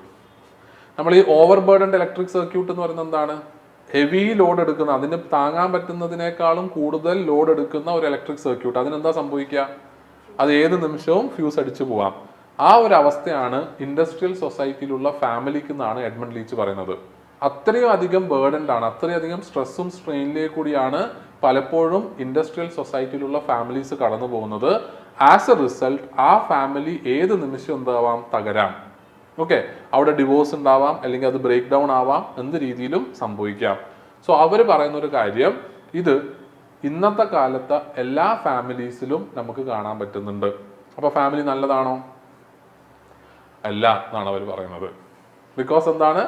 Families ഇന്നത്തെ കാലത്ത് ആവശ്യമില്ലാത്ത കുറെ പ്രഷർ ഏറ്റെടുക്കേണ്ട ഒരു ആവശ്യം വരുന്നു. അങ്ങനെ പ്രഷർ ഏറ്റെടുക്കുന്നതുകൊണ്ട് തന്നെ അവർ ഒരുപാടധികം ബുദ്ധിമുട്ടുകളും ഫേസ് ചെയ്യുന്നു. ഒരു ഓവർലോഡഡ് സർക്യൂട്ട്, ഇലക്ട്രിക് സർക്യൂട്ട് പോലെയാണ്, ഏത് നിമിഷവും പൊട്ടിത്തെറിക്കാനുള്ള സാധ്യത ഉണ്ട്. അപ്പൊ അതുകൊണ്ട് തന്നെ ദേ സേ ദാറ്റ് ഫാമിലി ഇന്നത്തെ കാലത്ത് അത്രയധികം ഫങ്ഷണൽ അല്ല, മറിച്ച് അതെന്താണ്? ഡിസ്ഫങ്ഷണൽ ആണ്. ഇത് എന്തുകൊണ്ടാണ് ഡിസ്ഫങ്ഷണൽ ആവുന്നത്? എന്തുകൊണ്ടാണ് ഡിസ്ഫങ്ഷൻ ആവുന്നത്? നമ്മളിപ്പോൾ പറഞ്ഞ സിനാരിയോ നിങ്ങൾക്ക് മനസ്സിലായല്ലോ. ഫാമിലി വളരെയധികം ഓവർലോഡഡ് ആണ്. അതെങ്ങനെ ഡിസ്ഫങ്ഷൻ ആവുന്നത്? സൊസൈറ്റിയിൽ അത് റിയാക്ട് ചെയ്യുന്നതിനേക്കാളും കൂടുതൽ ഇൻഡിവിജ്വൽ മെമ്പേഴ്സിന് ഉണ്ടാവുന്ന ഇമ്പാക്റ്റ് ആണ് അല്ലെ? നമ്മൾ ഇങ്ങനെ വളരെ ബേർഡൻഡ് ആയിട്ടുള്ള ഭയങ്കരമായ ഒരു കലുഷിതമായ എൻവയൺമെന്റിൽ നമ്മളെ ജീവിതം മുന്നോട്ട് കൊണ്ടുപോകുമ്പോൾ നമ്മൾ ഹാപ്പി ആയിരിക്കുമോ? അല്ല അല്ലേ? നമ്മളിങ്ങനെ സ്ട്രെസ്സും സ്ട്രെയിനും എടുത്ത് ഇങ്ങനെ മുന്നോട്ട് പോകണം. ജീവിതത്തിൽ എന്തുണ്ടാവില്ല? സമാധാനവും സന്തോഷവും ഉണ്ടാവില്ല. അങ്ങനെ സമാധാനവും സന്തോഷവും ഇൻഡിവിജ്വൽ മെമ്പേഴ്സിന് ഇല്ലെങ്കിൽ അതിൻ്റെ ഇമ്പാക്റ്റ് എവിടെയും കാണാൻ പറ്റും, സൊസൈറ്റിയിലും കാണാൻ പറ്റും ഇല്ലേ? അതുകൊണ്ടാണ് ഇതിനെന്ത് വിളിക്കുന്നത്? ഇതൊരു ഡിസ്ഫങ്ഷണൽ യൂണിറ്റ് ആണ്. കാരണം the tension and hostility produced within the family may find expression through out the society. ഈ ഫാമിലിയിലുള്ള പ്രശ്നങ്ങൾ പുറത്ത് സൊസൈറ്റീനെ അതെന്ത് ചെയ്യാം? ബാധിക്കാം. എങ്ങനെയാണ് ഈ ഫാമിലിയിലുള്ള പ്രശ്നങ്ങൾ സൊസൈറ്റീനെ ബാധിക്കുന്നത്? ക്രൈംസ് അല്ലേ? ഇപ്പം നിങ്ങൾ പല സിനിമകളും കണ്ടിട്ടുണ്ടാവും അല്ലേ? ഈ സിനിമകളൊക്കെ കാണുമ്പം നമ്മൾ ഒരു കോമൺ ആയിട്ട് എപ്പോഴും സിനിമാസിലൊക്കെ ഡെപ്പിക്ട് ചെയ്യുന്ന ഒരു സംഭവമാണ് ഈ ക്രിമിനൽസിന്റെ കേസിൽ അവരുടെ ഫാമിലിയിൽ എന്തെങ്കിലും ഇഷ്യൂസ് ഉണ്ടാവാം അല്ലേ? ഒരു മോശം അനുഭവം ഉണ്ടാവാം ഫാമിലീസിൽ. അതിന്റെ ഭാഗമായിട്ടായിരിക്കും അവരെന്താവുന്നത്? ഒരു ക്രിമിനൽ നേച്ചർ ഡെവലപ്പ് ചെയ്യുന്നത് അല്ലേ? അപ്പം ഇങ്ങനെയുള്ള ഒരു bad experience in their family may make them or may lead to deviant behaviour. Deviant behaviour എന്ന് പറയുന്നത് എന്താണ്? ക്രിമിനൽ ബിഹേവിയർ, അങ്ങനത്തെ സംഭവങ്ങളിലേക്കൊക്കെ ആൾക്കാരെ ലീഡ് ചെയ്യാം അല്ലേ? അപ്പം അതെന്താവും? സൊസൈറ്റിക്ക് മോശമല്ലേ? ക്ലിയർ ആണോ? എന്നെ മനസ്സിലായോ?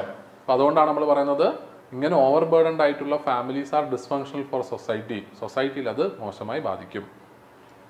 ക്ലിയർ? നിങ്ങൾക്ക് മനസ്സിലായോ? മനസ്സിലായില്ലയോ? മനസ്സിലായി. Okay, all right. എന്നാൽ അടുത്ത പോർഷനിലേക്ക് പോവാം. അടുത്ത തിങ്കറാണ്, ക്രിട്ടിക്കൽ തിങ്കറാണ് RD ലൈൻ. ഇവിടെ നിങ്ങൾ ഇവരുടെ എല്ലാവരുടെയും പേര് ഓർത്തു വെക്കണം നിർബന്ധമില്ല. ഓക്കെ, നിങ്ങൾ എന്ത് ചെയ്യാന്ന് വെച്ചാൽ ഇവരൊക്കെ പറയുന്ന കോൺസെപ്റ്റ് മനസ്സിലാക്കി വെക്കുക. പേര് നിങ്ങൾ ഓട്ടോമാറ്റിക്കലി 2-3 റൗണ്ട് വായിക്കുമ്പം ഇതിനകത്തുള്ള കുറച്ച് പേരുകൾ നിങ്ങളുടെ തലയിൽ ഓട്ടോമാറ്റിക്കലി രജിസ്റ്റർ ആവും. അല്ലാതെ അത് ബൈ ഹാർട്ട് പഠിച്ച് അങ്ങനെ പോകേണ്ട ആവശ്യമില്ല. ജനറലി നിങ്ങൾ ചെയ്യേണ്ട കാര്യം എന്താണ്? ഇവർ ഓരോ ആളും പറയുന്ന വ്യൂ പോയിന്റ്സ് മനസ്സിലാക്കുക. ഇപ്പം നമ്മൾ പറഞ്ഞ ഫസ്റ്റ് വ്യൂ പോയിന്റ് എന്താണ്? ഫാമിലീസ് എന്ന് പറയുന്നത് ഓവർ ബേർഡൻഡ് ആണ്. അങ്ങനെ വരുമ്പോഴത്തേക്ക് അത് ഡിസ്ഫങ്ഷണൽ ആണ്. കാരണം അതിൻ്റെ ഒരു നെഗറ്റീവ് ഇമ്പാക്റ്റ് സൊസൈറ്റിയിലും കാണും അല്ലേ?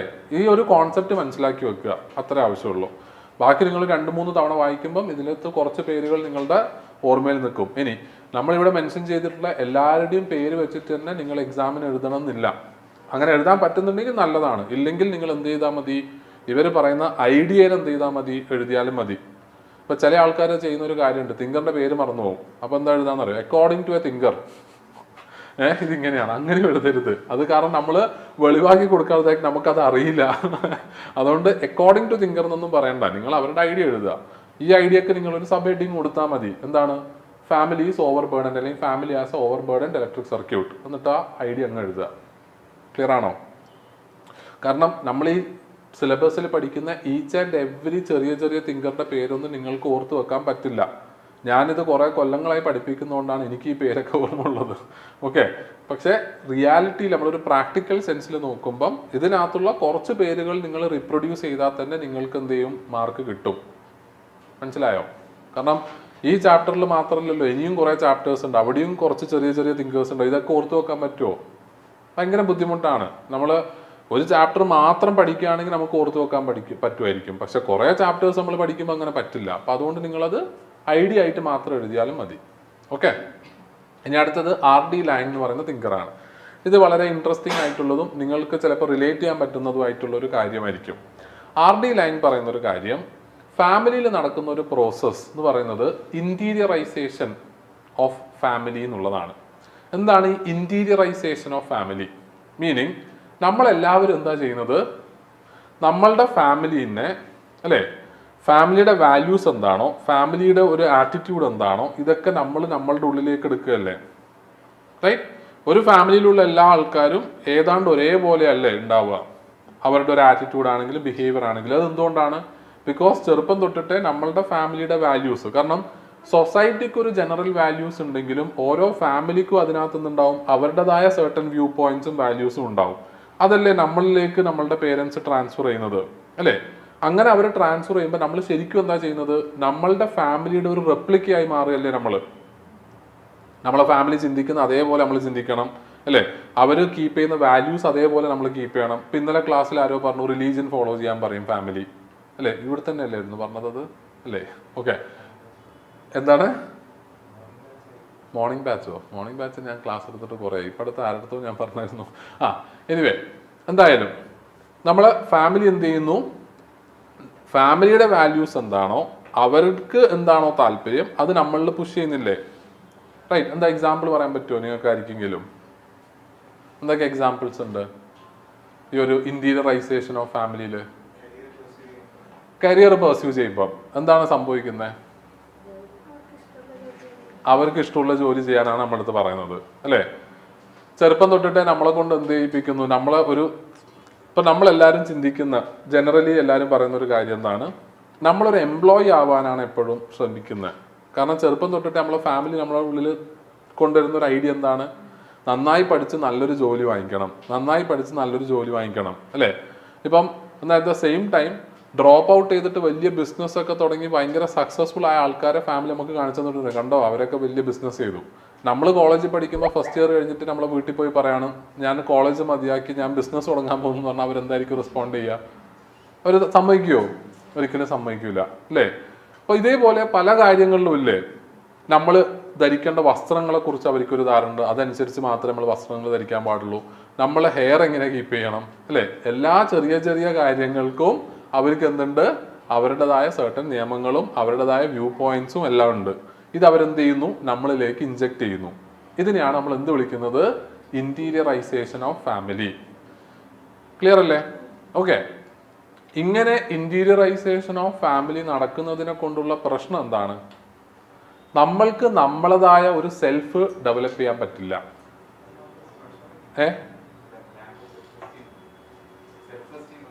Self esteem കുറയാം. നമ്മളതായ ഒരു സെൽഫ് ഡെവലപ്പ് ചെയ്യുന്നില്ല എന്ന് പറയുമ്പോൾ അതിനകത്തെല്ലാം വന്നു അല്ലെ? നമ്മളതായ ഒരു അല്ലെ, നമ്മളത് ഒരു ഇൻഡിവിജ്വൽ സെൽഫ് അല്ലെങ്കിൽ നമ്മളതായ ഒരു സെൽഫ് അവിടെ ഡെവലപ്പ് ചെയ്യാനുള്ള ഒരു സ്പേസ് ഉണ്ടോ? പ്രഷറും ഭയങ്കരമായിരിക്കും. അപ്പൊ ഫാമിലിയിലെ പ്രഷർ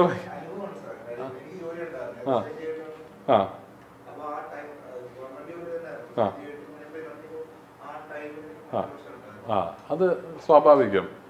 ഞാൻ ജനറലി പറയുന്ന ഒരു കാര്യമാണ്. ഇപ്പം ഞാൻ ഈ സിവിൽ സർവീസ് പഠിച്ച് ഒരു 5 അറ്റംപ്റ്റ് ഒക്കെ എഴുതി സംഭവം നമ്മൾ എന്താ പറയണ്ട സെറ്റായില്ല.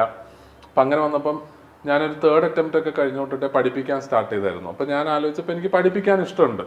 അപ്പം ഞാൻ പഠിപ്പിക്കാൻ തുടങ്ങിയപ്പോഴത്തേക്ക് എൻ്റെ ഫാമിലിയിൽ നിന്ന് ഭയങ്കര സപ്പോർട്ടാണ്. കാരണം എൻ്റെ വീട്ടിൽ കുറേ കുട്ടികളുണ്ട്. ഞാൻ 5 കുട്ടികളാണ്. അപ്പം ഞാൻ 4ാമത്തെ ആളാണ്. അപ്പം ഞാൻ നശിച്ചു പോയാലും അവരെ സപ്പോർട്ട് ചെയ്യാൻ വേറെ കുറേ ആൾക്കാരുണ്ട്. അപ്പോൾ അതുകൊണ്ട് അവർക്ക് അതിൻ്റെ ടെൻഷനില്ല. ഓക്കെ, അവർക്ക് അതുകൊണ്ട് എൻ്റെ മുകളിൽ വലിയ പ്രഷർ ചെയ്യേണ്ട ആവശ്യമില്ല. നീ എന്തെങ്കിലും ചെയ്തോ എന്നുള്ള സ്കീമിലാണ്. അപ്പം ബേസിക്കലി എൻ്റെ ഇമ്മീഡിയറ്റ് ഫാമിലി കഴിഞ്ഞിട്ടുള്ള ആൾക്കാർ ഓക്കെ, ഇപ്പം ഞാൻ പറഞ്ഞു ഇങ്ങനെ ഞാനൊരു സിവിൽ സർവീസ് കോച്ചിങ് നടത്തുകയാണ്. അപ്പോൾ അവർ സിവിൽ സർവീസ് കോച്ചിങ്ങോ അതൊരു ജോലിയാണോ? അവർക്ക് അതൊരു അക്സെപ്റ്റ് ചെയ്യാൻ എന്താണ് ഭയങ്കര മടിയാണ്. റൈറ്റ്, നമ്മൾ സിവിൽ സർവീസ് കോച്ചിങ് നടത്താന്നൊക്കെ പറയുമ്പോഴത്തേക്ക് അവർക്ക് ഓക്കെ ശരി നമുക്ക് മനസ്സിലാവല്ലോ അവരെന്താ ഉദ്ദേശിക്കുന്നത്. എന്നിട്ട് അവർ പറയും അല്ല ഇത് ചെയ്തുകൊണ്ടും വേറെ ജോലിക്കും കൂടി ശ്രമിക്കാമല്ലോ. അപ്പോഴും അവർ പറയുന്നത് എന്താണ്, നീ വേറെ എന്തെങ്കിലും ജോലിക്കും കൂടി എന്ത് ചെയ്യണം, ഇതിന്റെ കൂട്ടത്തിൽ ശ്രമിക്കണം എന്നുള്ളൊരു ആംഗിളിലാണ്. അപ്പൊ അതെന്തുകൊണ്ടാണ്? ബിക്കോസ് നമ്മളുടെ സൊസൈറ്റിയും ഫാമിലിയും എല്ലാം തന്നെ ഇൻഗ്രെയിൻഡ് ആയിട്ടുള്ള ഒരു കാര്യം എന്താണ്? സേഫ്റ്റി, സെക്യൂരിറ്റി അല്ലെ? ഈ സേഫ്റ്റിക്കും സെക്യൂരിറ്റിക്കും ഏറ്റവും ബെസ്റ്റ് സാധനം എന്താണ്? ജോബ്. നിങ്ങൾ ആലോചിച്ചിട്ടുണ്ട് എന്തുകൊണ്ട് ഇന്ത്യയിൽ ഗവൺമെന്റ് ജോബിന് ഇത്രയധികം ഇമ്പോർട്ടൻസ്? കാരണം ഗവൺമെന്റ് ജോബിന്റെ അത്ര സെക്യൂരിറ്റി വേറെ ഒരു ജോബിനും ഇല്ല. അത്രയും മോശമായി നമ്മൾ എന്തെങ്കിലും ചെയ്താൽ മാത്രമേ നമ്മളെ പുറത്താക്കുള്ളൂ, അല്ലാതെ ഒന്നുമില്ല പുറത്താക്കില്ല അല്ലെ? പ്രൈവറ്റ് സെക്ടറിന് പിന്നെയും അൺസർട്ടനിറ്റി ഉണ്ട്. ഇപ്പൊ നമ്മൾ സ്ഥിരം മീംസ് ഒക്കെ കാണുന്നുണ്ടല്ലോ, വിവാഹ മാർക്കറ്റിൽ ഏറ്റവും കൂടുതൽ ഡിമാൻഡ് ആയിരിക്കാണ് ഗവൺമെന്റ്. കാരണം ഈ പറയുന്ന ബ്രൈഡിന്റെ വീട്ടുകാരും നോക്കുന്ന എന്താണ്? സെക്യൂരിറ്റി. എല്ലാവർക്കും സെക്യൂരിറ്റിയാണ് എന്ത് ചെയ്യേണ്ടത്? വേണ്ടത്. ക്ലിയർ? അപ്പൊ ഇതെന്താണ്? ഇന്റീരിയറൈസേഷൻ ആണ്. നമ്മൾക്കും അങ്ങനെ ഒരു പെർട്ടിക്കുലർ തോട്ട് തരുമ്പോൾ നമ്മൾ ഭാവിയിൽ റിസ്ക് എടുക്കാൻ തയ്യാറായിരിക്കുമോ? നമ്മൾക്ക് ഒരുപാട് പേടിയായിരിക്കും റിസ്ക് എടുക്കാൻ അല്ലേ? അതേപോലെ കാസ്റ്റ് റിലേറ്റഡ് ആയിട്ടുള്ള തോട്ട്സ് നമ്മളെ ഫാമിലി നമ്മളെ ഉള്ളിൽ ഇൻജെക്ട് ചെയ്യും അല്ലെ? റിലീജിയൻ പരമായിട്ടുള്ള തോട്ട് നമ്മളുടെ ഉള്ളിൽ ഇൻജെക്ട് ചെയ്യുന്നു. പലതിനെ കുറിച്ചിട്ടുള്ള കാഴ്ചപ്പാട് അതെന്ത് ചെയ്യുന്നു? ഇൻജെക്ട് ചെയ്യുന്നു. ഇതുവഴി നമ്മളുടെ ഒരു സെൽഫ് ഉണ്ടോ എന്ന് ചോദിച്ചാൽ ഇല്ല. നമ്മൾ ശരിക്കും എന്താണ്? നമ്മളുടെ ഫാമിലിയുടെ ഒരു റെപ്ലിക്കയായി മാറുന്ന ഒരു അവസ്ഥ ക്രിയേറ്റ് ആവാണ്. ഇതിനെയാണ് ഇന്റീരിയറൈസേഷൻ ഓഫ് സെൽഫ് എന്ന് ആര് വിളിച്ചത്? RD ലാങ് വിളിച്ചത്. അതിനെ കൊണ്ടുള്ള ആഫ്റ്റർ എഫക്ട് എന്താണ്? കോൺസിക്വൻസ് എന്താണ്? Lack of development of self അല്ലേ? ക്ലിയർ? ഇനി ഇവിടം കൊണ്ട് മാത്രം നിൽക്കുന്നുണ്ടോ? ഇല്ല. അവർ പറയാണ് ഇങ്ങനെ ഒരു സെൽഫ് ഡെവലപ്പ് ചെയ്യാതെ നമ്മൾ ഇതേപോലെ ഇന്റീരിയറൈസേഷൻ ഓഫ് ഫാമിലി നടത്തിക്കൊണ്ട് പോകുമ്പോൾ അത് ഭാവിയിലും നമ്മളെ ബാധിക്കും. എങ്ങനെയാ ബാധിക്കുന്നത്? നമ്മൾ എപ്പോഴും അതോറിറ്റീൻ്റെ അടുത്ത് സബ്മിറ്റ് ചെയ്യാൻ വേണ്ടിയിട്ടാണ് പഠിക്കുന്നത്. ഒന്നിനെയും ചോദ്യം ചെയ്യാൻ നമ്മൾ പഠിക്കില്ല. മറിച്ച് എന്താണ്? എല്ലാവരും പറയുന്നത് എന്താണോ അതുപോലെ കേട്ട് ജീവിക്കുക അല്ലെ? ഇപ്പൊ നമ്മൾ തന്നെ വിചാരിക്കാറില്ല, ഇപ്പൊ സമൂഹത്തിൽ ഇപ്പൊ നമുക്ക് എന്തിനേയും കുറിച്ച് വ്യക്തമായ ഒരു കാഴ്ചപ്പാടുണ്ട്. പക്ഷെ നമ്മൾ പലപ്പോഴും എന്ത് ചെയ്യില്ല, ആ കാഴ്ചപ്പാട് പറയില്ല. എന്തുകൊണ്ടാണ് പറയാത്തത്? കാരണം അവരെന്ത് വിചാരിക്കും, ഇവരെന്ത് വിചാരിക്കും, ഞാൻ അങ്ങനെ പറഞ്ഞാൽ മോശമല്ലേ, അല്ലേ? അപ്പൊ ആ ഒരു ബേസിസിൽ എന്താണ് സംഭവിക്കുന്നത്? നമുക്ക് ആ ഒരു ഒബീഡിയൻസ് എന്ന് പറയുന്ന സാധനം വീട്ടിൽ നിന്ന് നമ്മളെ മുമ്പിലേക്ക് അല്ലെങ്കിൽ നമ്മുടെ ഉള്ളിലേക്ക് കുത്തി നിറക്കുകയാണ്. ഇത് പിന്നീട് നമ്മളൊരു പൊളിറ്റിക്കൽ സിസ്റ്റത്തിന്റെ ഭാഗമാവുമ്പോഴും നമ്മളെ ബാധിക്കുന്നില്ലേ? ഇപ്പൊ നമ്മൾ ഇന്ത്യയിൽ പറയുന്ന ഒരു കാര്യമാണ്, ഇന്ത്യയിലെ ഡെമോക്രസി നമ്മൾ സ്ട്രോങ് അല്ല, ഇന്ത്യയിലെ മറ്റേ പൊളിറ്റിക്കൽ സിസ്റ്റം വീക്ക് ആണെന്നൊക്കെ നമ്മൾ പറയുന്നില്ലേ? അതിന്റെ ഉത്തരവാദികൾ ആരാണ് ശരിക്കും? ജനങ്ങൾ തന്നെയല്ലേ? എന്തുകൊണ്ടാണ് ജനങ്ങളാവുന്നത്? നമ്മളൊന്നിനും എന്ത് ചെയ്യുന്നില്ല, ചോദ്യം ചെയ്യുന്നില്ല. അപ്പൊ അവർക്ക് അക്കൗണ്ടബിലിറ്റി ഉണ്ടോ? ഇല്ല. അപ്പൊ ഇതൊക്കെ എവിടുന്നാ തുടങ്ങുന്നത്? R.D. Laing പറഞ്ഞിരിക്കുന്ന ഇന്റീരിയറൈസേഷൻ ഓഫ് ഫാമിലി. ഇതൊരു ചെയിനാണ്. ഫാമിലിയിൽ നിന്ന് തുടങ്ങി പിന്നീട് നമ്മൾ വലുതാവുമ്പോഴും ഈ ഒബീഡിയൻസ് നമ്മൾ എല്ലായിടത്തും ഫോളോ ചെയ്തുകൊണ്ടിരിക്കുകയാണ്. നമുക്ക് സ്വന്തമായ ഒരു സെൽഫ് ഇല്ല. ക്ലിയർ? ഐഡിയ മനസ്സിലായോ? ഓക്കെ ആണല്ലോ? ഓക്കെ.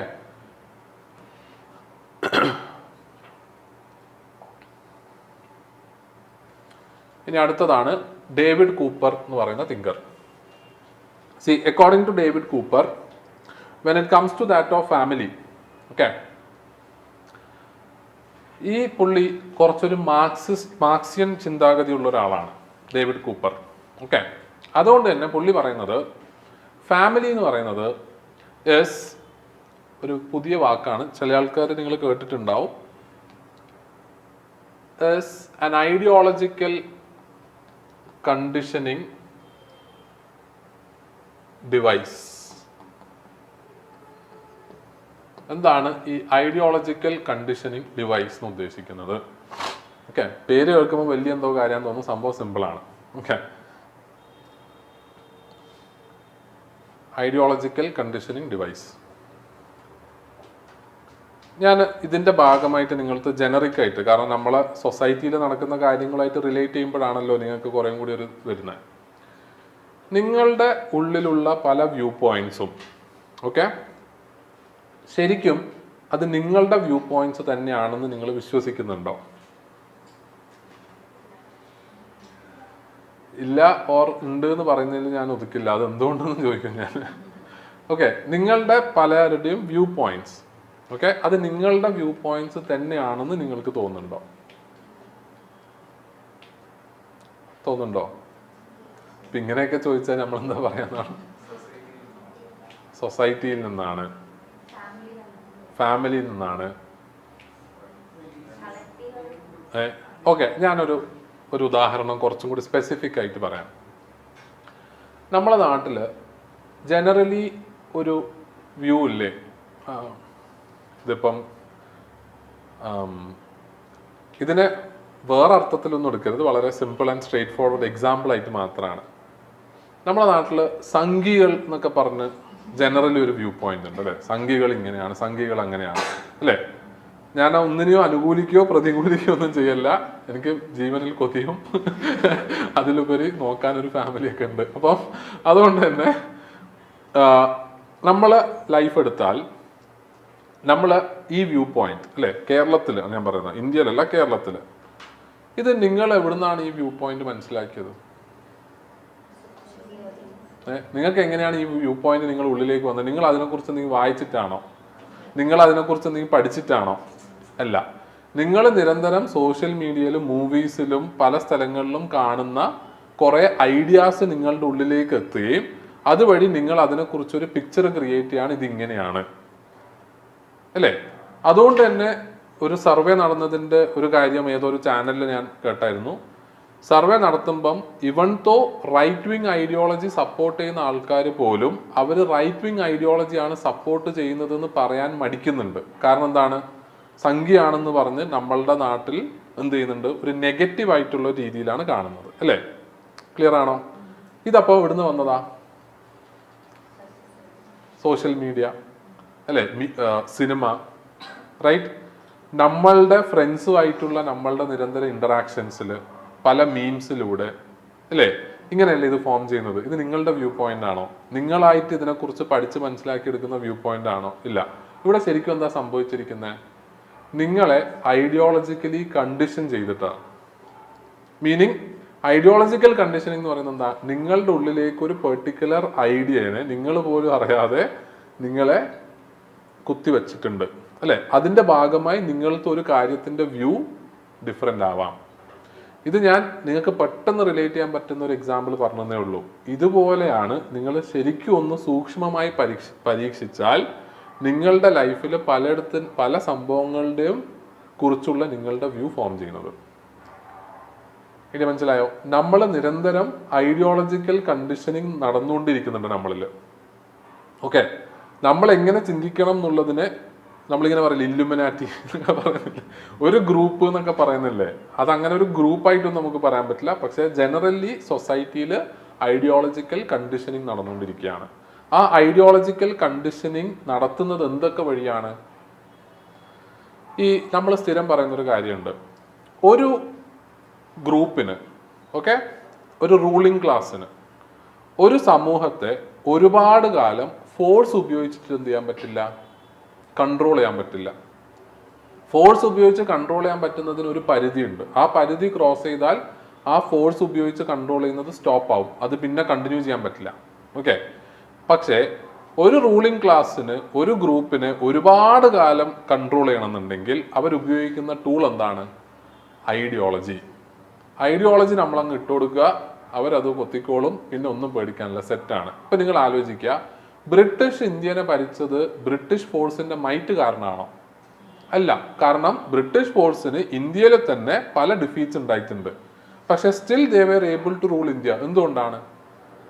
ബിക്കോസ് അവരൊരു ഐഡിയോളജി എല്ലാവരുടെയും മുമ്പിൽ ഇട്ടായിരുന്നു. അതിനെന്താണ് പറയുന്നതെന്നറിയോ? White man's burden.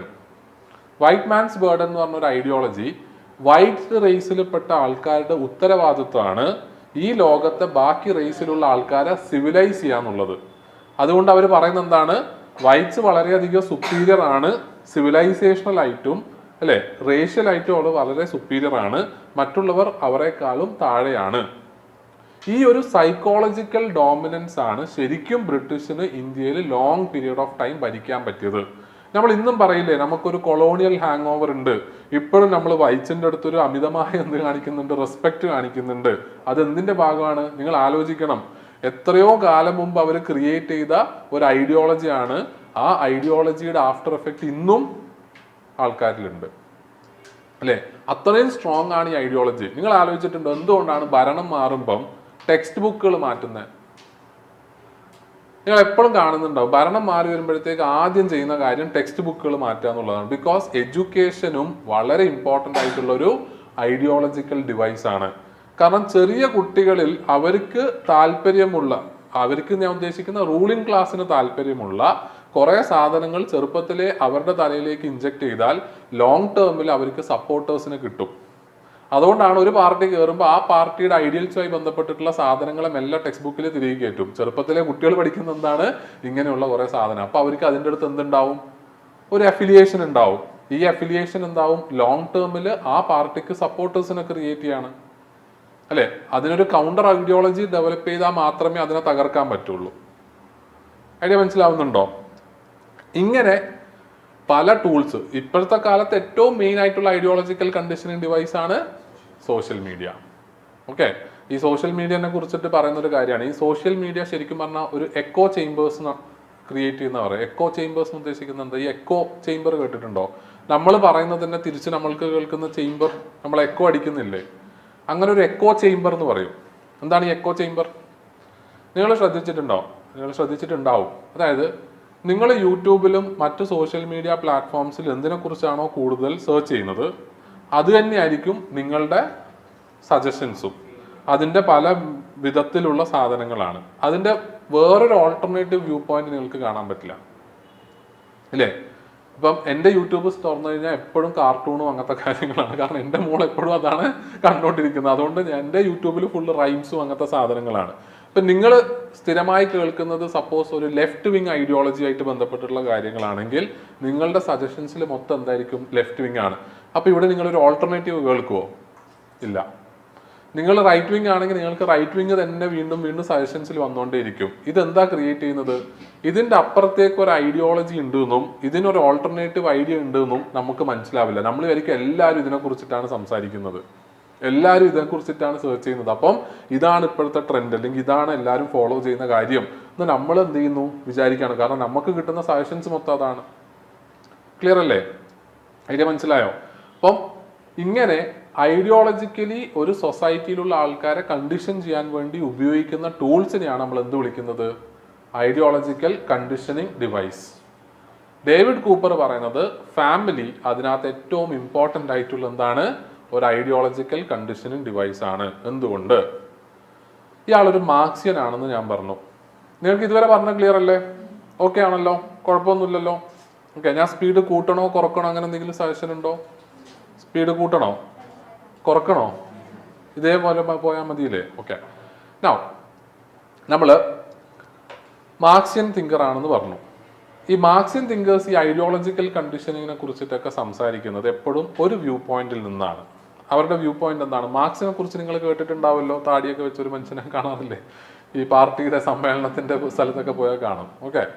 ഈ മാർക്സ് പറഞ്ഞിരിക്കുന്ന ഐഡിയ അല്ലെങ്കിൽ മാർക്സിയൻ വ്യൂ എന്ന് പറയുന്നത് ഈ സമൂഹത്തിലുള്ള എല്ലാ കാര്യങ്ങളെയും കൺട്രോൾ ചെയ്യുന്നത് is by the capitalist. Okay. നമ്മൾ പറയില്ലേ കുത്തക മുതലാളിമാർ. ഓക്കെ. കുത്തകകളാണ് ക്യാപിറ്റലിസ്റ്റുകൾ അല്ലെങ്കിൽ ബൂർഷ്വാസി നമ്മൾ പറയും. ഓക്കെ. ഈ സമൂഹത്തിലുള്ള എല്ലാ കാര്യങ്ങളും കൺട്രോൾ ചെയ്യുന്നത് ആരാണ്? Those who have private property or property. നമ്മൾ ഹാവ്സ് എന്ന് പറയും, ബൂർഷ്വാ എന്ന് പറയും, ക്യാപിറ്റലിസ്റ്റ് എന്ന് പറയും. ഇങ്ങനെ കുറേ വാക്കുകൾ ഇവരെ കുറിച്ച് പറയാൻ വേണ്ടി മാർക്സ് ക്രിയേറ്റ് ചെയ്തിട്ടുണ്ട്. ഓക്കെ. അപ്പം സമ്പത്തുള്ള ആൾക്കാർ, പ്രൈവറ്റ് പ്രോപ്പർട്ടി ഉള്ള ആൾക്കാർ, haves, bourgeoisie, they control the entire society because according to Marx, those who control the economic system controls all other institutions of society. Marks believe ചെയ്യുന്ന ഒരു കാര്യം എന്താണ്? ഒരു സൊസൈറ്റിയുടെ അടിത്തറ എന്ന് പറയുന്നത് അതിൻ്റെ ഇക്കണോമിക് സിസ്റ്റമാണ്. ബേസ് സ്ട്രക്ചർ ഓർ എന്താ പറയണ്ടത്, ഫൗണ്ടേഷണൽ സ്ട്രക്ചർ എന്ന് പറയുന്നത് എന്താണ്? Economic system. ഈ ഇക്കണോമിക് സിസ്റ്റത്തിനെ ആര് കൺട്രോൾ ചെയ്യുന്നോ അവരായിരിക്കും ഈ സൊസൈറ്റിയിലുള്ള ബാക്കി എല്ലാത്തിനെയും കൺട്രോൾ ചെയ്യുന്നത്. ഓക്കെ. അതിന് ഉദാഹരണം പറയുന്നത് റിലീജിയൻ. ഓക്കെ. റിലീജിയനെ മാർക്സിന്റെ വ്യൂ അനുസരിച്ച് ആരായിരിക്കും കൺട്രോൾ ചെയ്യുന്നത്? മാർക്സിന്റെ വ്യൂ എന്താണ്? ഇക്കണോമിക് സിസ്റ്റം കൺട്രോൾ ചെയ്യുന്നവർ ഈ സൊസൈറ്റിയിലുള്ള ബാക്കി എല്ലാത്തിനെയും കൺട്രോൾ ചെയ്യും. റിലീജിയൻ ആണെങ്കിലും ഫാമിലി ആണെങ്കിലും എല്ലാം. ഓക്കെ. അങ്ങനെയാണെങ്കിൽ മാർക്സിന്റെ വ്യൂ അനുസരിച്ച് റിലീജിയൻ ആരായിരിക്കും കൺട്രോൾ ചെയ്യുന്നത്? ക്യാപിറ്റലിസ്റ്റുകളാണ്. എന്നിട്ട് മാർക്സ് എക്സാമ്പിൾ ആയിട്ട് പറയാണ് എങ്ങനെയാണ് റിലീജിയൻ ഈ ക്യാപിറ്റലിസ്റ്റുകൾ കൺട്രോൾ ചെയ്ത് അവരുടെ ഇൻട്രസ്റ്റ് പ്രൊട്ടക്ട് ചെയ്യാൻ വേണ്ടി അവർ അതിനെ ഉപയോഗിക്കുന്നത്. According to Marx, religion is also a ideological conditioning device used by the capitalist to protect their interest. Marx പറയുന്ന ഒരു കാര്യം, നമ്മളുടെ റിലീജിയസ് ടെക്സ്റ്റ് മൊത്തം എടുത്തു കഴിഞ്ഞാൽ ഈ റിലീജിയസ് ടെക്സ്റ്റിലൊക്കെ പറയുന്ന ഒരു കാര്യമുണ്ട്, ദൈവം ദുഷ്ടനെ പന പോലെ വളർത്തും അല്ലേ? നല്ലവരായ ആൾക്കാരെ ദൈവം എന്ത് ചെയ്യും? പരീക്ഷിക്കും. ഇങ്ങനെ നല്ലവരായ ആൾക്കാരെ ദൈവം ഇവിടുന്ന് പരീക്ഷിച്ച് ലാസ്റ്റ് നാളെ എന്ത് ചെയ്യും? സ്വർഗത്തിലേക്ക് പ്രവേശിപ്പിക്കും. ഏതാണ്ട് അങ്ങനെയല്ല ഐഡിയ വരുന്നത്. അക്കോർഡിംഗ് ടു മാർക്സ് ഇത് മൊത്തം എഴുതി വെച്ചിരിക്കുന്നത് ആരാണ്? ക്യാപിറ്റലിസ്റ്റുകളാണ്. കാരണം ദുഷ്ടനെ ദൈവം പന പോലെ വളർത്തുമെന്ന് പറയുമ്പം ഈ ക്യാപിറ്റലിസ്റ്റുകൾ ഭയങ്കര സമ്പത്ത് ക്രിയേറ്റ് ചെയ്യുമ്പം മറ്റുള്ളവർക്ക് ഒരു ബുദ്ധിമുട്ട് തോന്നില്ലേ? ഇയാൾ നമ്മളെയൊക്കെ ഉപദ്രവിച്ച് നമ്മളെയൊക്കെ എക്സ്പ്ലോയിറ്റ് ചെയ്തിട്ട് they are creating huge capital. അപ്പൊ ഡിസ്കണ്ടന്റ് വരില്ലേ? അങ്ങനെ ഡിസ്കണ്ടന്റ് വരുമ്പം റിലീജിയൻ എന്താ പറയുന്നത്? ദുഷ്ടനെ ദൈവം പന പോലെ വളർത്തുക, നാളെ ശിക്ഷിക്കാനാണ്. അപ്പം ആൾക്കാർ എന്ത് വിചാരിക്കും? കുഴപ്പമില്ല, ഇപ്പം വളർന്നോട്ടെ, നാളെ ദൈവം എന്ത് ചെയ്തോളും? ശിക്ഷിച്ചോളും ഇല്ലേ? അപ്പൊ ഇവർക്കെതിരെ എന്തെങ്കിലും ഒരു റെവല്യൂഷനോ സമരമോ നടക്കുവോ? ഇല്ല. രണ്ടാമത്തെ കാര്യം, ഈ എക്സ്പ്ലോയിറ്റ് ചെയ്യപ്പെടുന്ന വർക്കിംഗ് ക്ലാസ് ഇവർ അനുഭവിച്ചുകൊണ്ടിരിക്കുകയായിരിക്കും. കുറേ അധികം വേദനകൾ ഇവർ ജീവിതത്തിൽ സഹിക്കുന്നുണ്ടാവും. ഈ വേദനകൾക്ക് ഒരു പരിഹാരമായി എന്താണ് പറയുന്നത്? ഈ പറയുന്ന കഷ്ടപ്പെടുന്നവർ എന്ന് പറയുന്നത് ആരാണ്? ദൈവത്തിന് പ്രിയപ്പെട്ട ആൾക്കാരാണ്. ഇവരുടെ കഷ്ടപ്പാട് എന്ന് പറയുന്നത് ബേസിക്കലി എന്താണ്? ദൈവം അവരെ പരീക്ഷിക്കുകയാണ് അല്ലേ? അപ്പൊ എന്താ ശരിക്കും ചെയ്യുന്നത്? സഫറിങ്സിനെ ഒരു വേർച്യു ആക്കുകയല്ലേ? നമ്മൾ സഫർ ചെയ്യുമ്പോൾ നമ്മളുള്ളിൽ എന്ത് തോന്നും? ദൈവത്തിന് എന്നെ ഭയങ്കര ഇഷ്ടം, അതുകൊണ്ടാണല്ലോ ഞാൻ ഇങ്ങനെ കഷ്ടപ്പെടുന്നത്. അപ്പൊ നമ്മൾ വേറെ ആരുടെയെങ്കിലും മുകളിൽ നമ്മളുടെ കഷ്ടപ്പാടിന്റെ റീസൺ കണ്ടെത്താൻ പോവോ? ഇല്ല. ശരിക്കും നമ്മൾ കഷ്ടപ്പെടുന്നതിന്റെ റീസൺ എന്താണ്? വർക്കിംഗ് ക്ലാസ് ക്യാപിറ്റലിസ്റ്റുകൾ അവരെ എക്സ്പ്ലോയിറ്റ് ചെയ്യുന്നതുകൊണ്ടാണ്. അപ്പൊ മാർക്സ് പറയുന്നത് റിലീജിയസ് ഐഡിയാസ് ഒക്കെ ക്യാപിറ്റലിസ്റ്റുകളുടെ ഇൻട്രസ്റ്റ് പ്രൊട്ടക്ട് ചെയ്യാൻ വേണ്ടി അവർ തന്നെ ക്രിയേറ്റ് ചെയ്യുന്നതാണ്.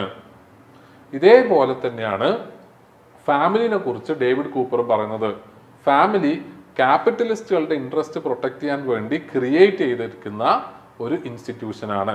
എങ്ങനെയാണ് ക്യാപിറ്റലിസ്റ്റുകളുടെ ഇൻട്രസ്റ്റ് ഫാമിലി പ്രൊട്ടക്ട് ചെയ്യുന്നത്? 3 രീതിയിലാണ് നമുക്ക് പറയാൻ പറ്റുക. ഒന്നാമത്തെ രീതി ഡേവിഡ് കൂപ്പർ പറയുന്നത്, നെക്സ്റ്റ് ജനറേഷൻ ലേബറിനെ ക്രിയേറ്റ് ചെയ്യാൻ ആര് ഹെൽപ്പ് ചെയ്യുന്നു? ഫാമിലി ഹെൽപ്പ് ചെയ്യുന്നു അല്ലേ? എങ്ങനെയാണ് നെക്സ്റ്റ് ജനറേഷൻ ലേബറിനെ ക്രിയേറ്റ് ചെയ്യാൻ ഹെൽപ്പ് ചെയ്യുന്നത്? എങ്ങനെയായിരിക്കും? ഒരു ക്യാപിറ്റലിസ്റ്റ് സിസ്റ്റം നിലനിന്ന് പോകണമെങ്കിൽ എന്ത് വേണം? ലേബർ ഫോഴ്സ് വേണം. ഇല്ലെങ്കിൽ ക്യാപിറ്റലിസ്റ്റ് സിസ്റ്റം അല്ല, ഒരു എക്കണോമിക് സിസ്റ്റം നിലനിന്ന് പോവില്ല അല്ലേ? ഇപ്പോഴത്തെ ഈ സമൂഹത്തിന്റെ സ്ട്രക്ചർ അനുസരിച്ച് ഇവിടെ നടന്നു വരുന്ന കാര്യം എങ്ങനെയാണ്? റിച്ച് ആയിട്ടുള്ള ആൾക്കാർ എന്തായിക്കൊണ്ടേയിരിക്കും? റിച്ച് ആയിക്കൊണ്ടേയിരിക്കും. പാവപ്പെട്ട ആൾക്കാർ പാവപ്പെട്ടവരായിട്ട് തന്നെ തുടരുന്നു. എന്തുകൊണ്ട് അങ്ങനെ സംഭവിക്കുന്നത്? നമ്മൾ ബിൽഗേറ്റ്സിന്റെ ഒക്കെ പേരിൽ കുറെ കോട്ട് ഇറങ്ങാറുണ്ട്. If you are born rich അല്ല, if you are born poor it's not your mistake, but if you die poor it is your mistake എന്നൊക്കെ പറഞ്ഞു വരാറുണ്ട്. ഇതൊക്കെ കണ്ട് നമ്മൾ പ്രകമ്പനമുള്ളവരുണ്ട്. പക്ഷെ അതൊക്കെ തെറ്റാണ്. കാരണം അതിന് എസെൻഷ്യലി ആ സ്റ്റേറ്റ്മെന്റ് കംപ്ലീറ്റ്ലി റോങ് ആണ്. ഒരാൾ പുവർ ആവുന്നതിന്റെ കാരണം is not because of their individual mistake. എന്തുകൊണ്ടാണ് പുവർ ആവുന്നത്? എന്തുകൊണ്ടാ നിങ്ങൾക്ക് പറയാൻ പറ്റുമോ? എന്തുകൊണ്ടാണ് ഒരാൾ പുവർ ആവുന്നത്? ഇൻഡിവിജ്വൽ മിസ്റ്റേക്ക് കൊണ്ടല്ല എന്ന് ഞാൻ പറഞ്ഞു. മറിച്ച് എന്താണ്?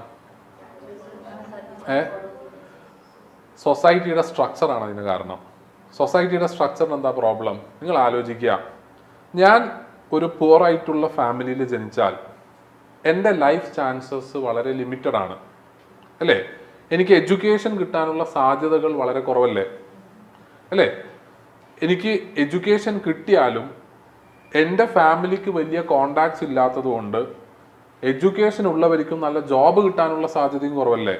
കാരണം പലപ്പോഴും ജോബ് മാർക്കറ്റിൽ സോഷ്യൽ റിലേഷൻസ് വളരെ ഇമ്പോർട്ടൻ്റ് ആണ്. ഞാനൊരു പുവർ ഫാമിലിയിലാണ് വരുന്നത്, എൻ്റെ ഫാമിലിക്ക് അങ്ങനെ സോഷ്യൽ കണക്ഷൻസ് ഇല്ല അല്ലേ? എൻ്റെ വീട്ടുകാർക്ക് റിസോഴ്സസ് ലിമിറ്റഡ് ആയതുകൊണ്ട് എൻ്റെ ഹെൽത്തിനെയും എഡ്യൂക്കേഷനെയും എല്ലാം അത് ബാധിക്കാം. ഇങ്ങനെ വരുമ്പം എനിക്ക് റിച്ച് ആവാനുള്ള പോസിബിലിറ്റീസ് വളരെ മിനിമലാണ്. ഇമ്പോസിബിൾ അല്ല, പക്ഷെ വളരെയധികം മിനിമലാണ് അല്ലേ? പക്ഷെ ഈ സൊസൈറ്റിയിൽ ഇങ്ങനൊരു ഐഡിയ ആണോ ആൾക്കാർ സംസാരിക്കുന്നത്? ആണോ? ജനറലി നമ്മൾ എന്താ പറയുന്നത്? ഒരാൾ പാവപ്പെട്ട ആളായാൽ അല്ലെങ്കിൽ പുവർ ആയാൽ അത് ആരുടെ പ്രശ്നമാണ്? അവരുടെ പ്രശ്നമാണെന്നല്ലേ പറയുന്നത്. എന്നിട്ട് നമ്മൾ എന്ത് ചെയ്യും? നമ്മൾ കുറച്ച് എക്സാമ്പിൾസ് കാണിക്കും. കണ്ടോ, ഇങ്ങനെ ഒരാൾ വളരെ പുവറായിട്ടുള്ളൊരു കണ്ടീഷനിൽ നിന്ന് വളർന്നു, അവരിപ്പം വലിയ കോടീശ്വരന്മാരായി നമ്മൾ പറയും. ഇതെന്താണ് ശരിക്കും? എക്സെപ്ഷൻസ് ആണ് അല്ലേ? ഒരു കോടിയിൽ ഒരാളായിരിക്കും ചിലപ്പോൾ അങ്ങനെ ആവുന്നത്. അതിനെ നമ്മൾ എന്തായിട്ട് കാണിക്കും? നോർമലായിട്ട് കാണിച്ച് നമ്മൾ പറയും എല്ലാവർക്കും വളരാനുള്ള ഈക്വൽ ചാൻസ് ഉണ്ട്. ഇത് ആര് ക്രിയേറ്റ് ചെയ്യുന്ന ഐഡിയ ആണ്? ഇതൊരു ഐഡിയോളജിക്കൽ പാർട്ടി ക്ലാസ് അല്ല കേട്ടോ, ഇത് മാർക്സിയൻ ഒരു വ്യൂ പോയിന്റ് ഞാൻ പറയാണ്. ആരാണ് ഇത് ക്രിയേറ്റ് ചെയ്യുന്നത്?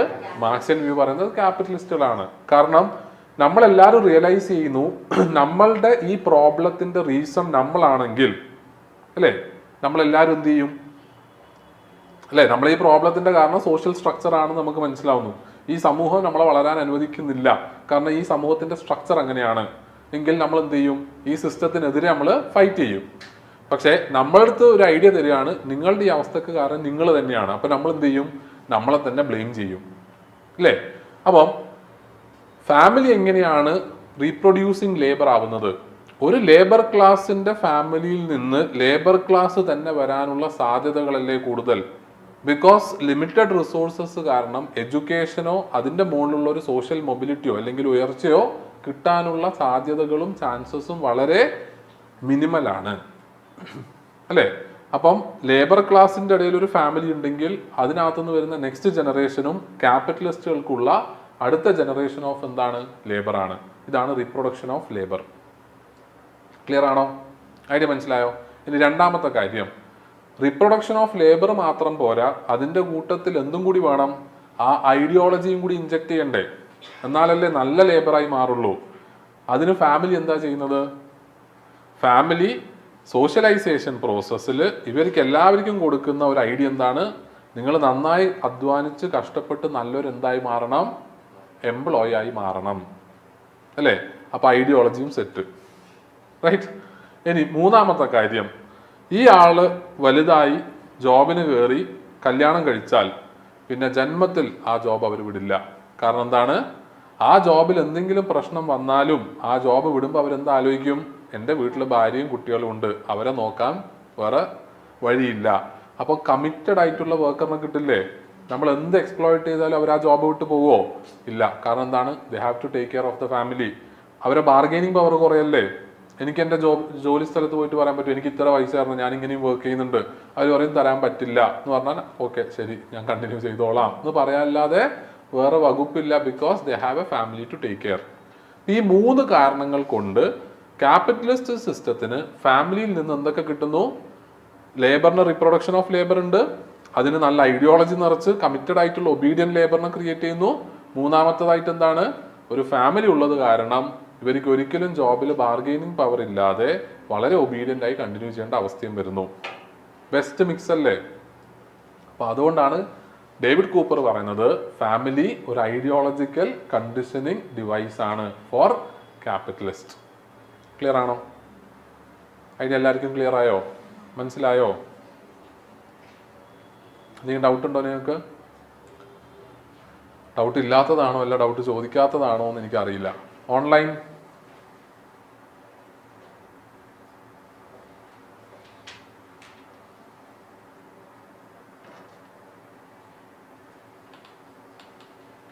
All clear? ഓക്കെ.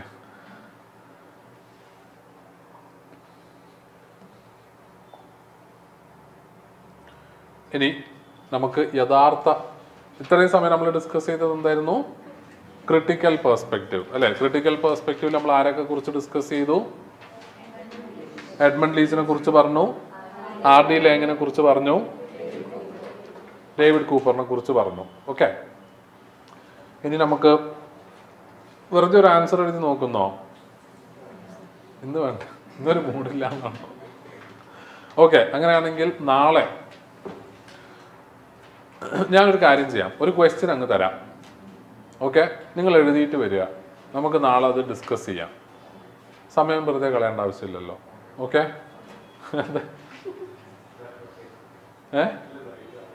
ആ,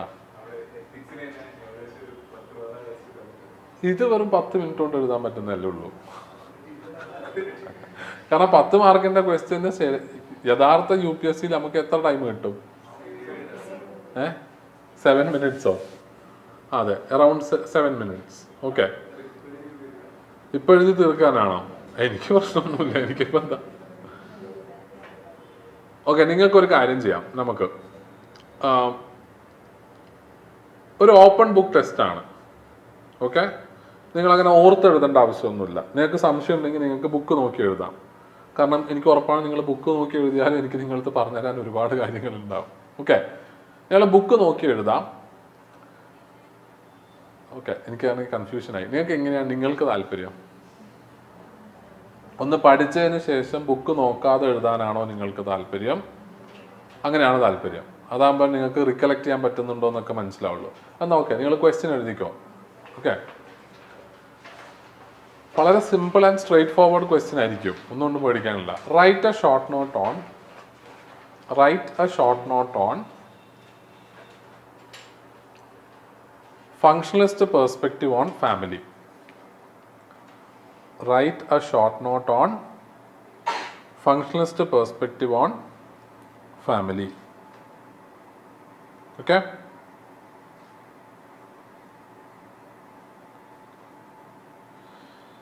Now, ഈ ഒരു ഫങ്ഷണലിസ്റ്റ് പെർസ്പെക്റ്റീവ് ഓൺ ഫാമിലിനെ കുറിച്ച് ഒരു ഷോർട്ട് നോട്ട് എഴുതാൻ പറഞ്ഞാൽ നിങ്ങൾ എന്തെഴുതും?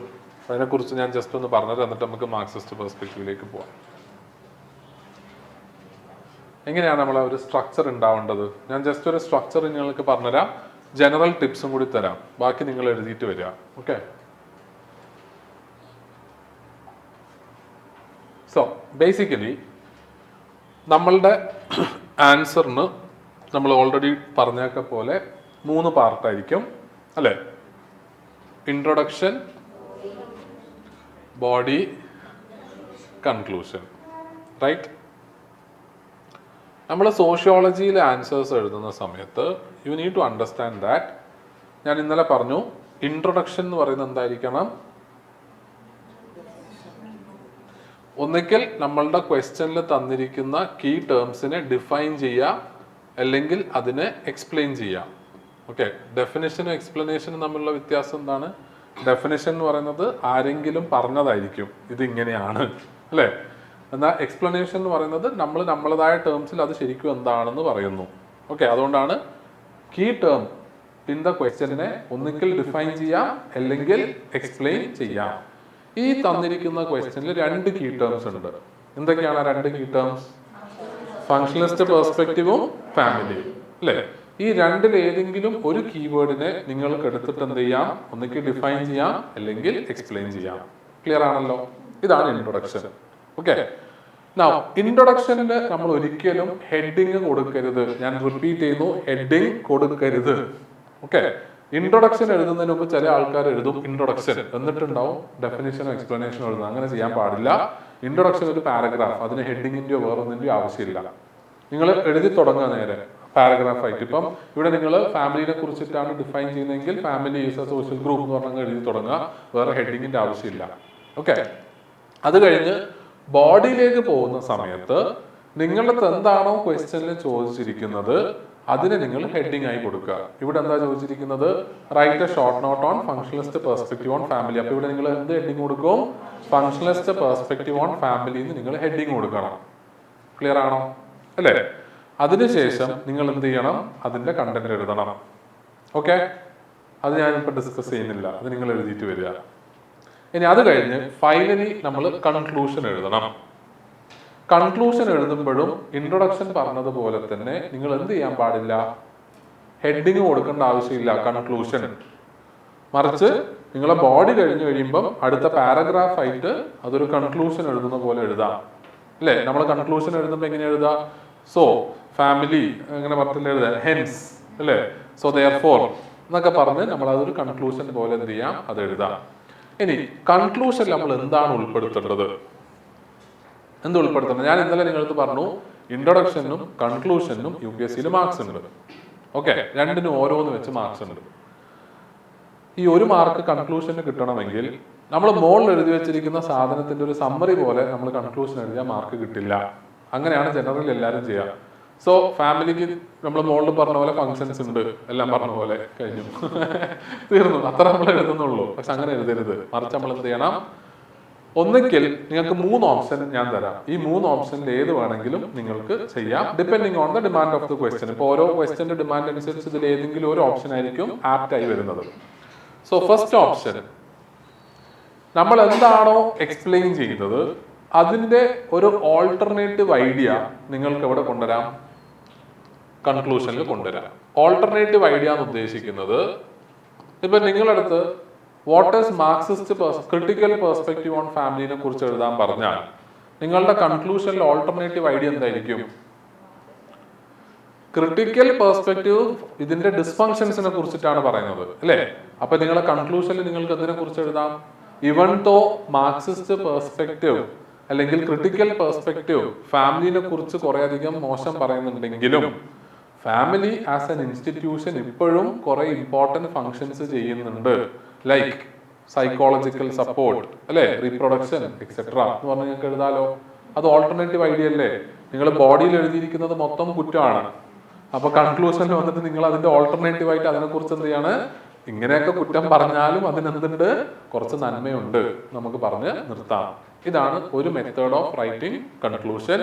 ഇതാണ് മോസ്റ്റ്ലി നിങ്ങൾക്ക് ഉപയോഗിക്കാൻ പറ്റുന്ന ഒരു മെത്തേഡ്.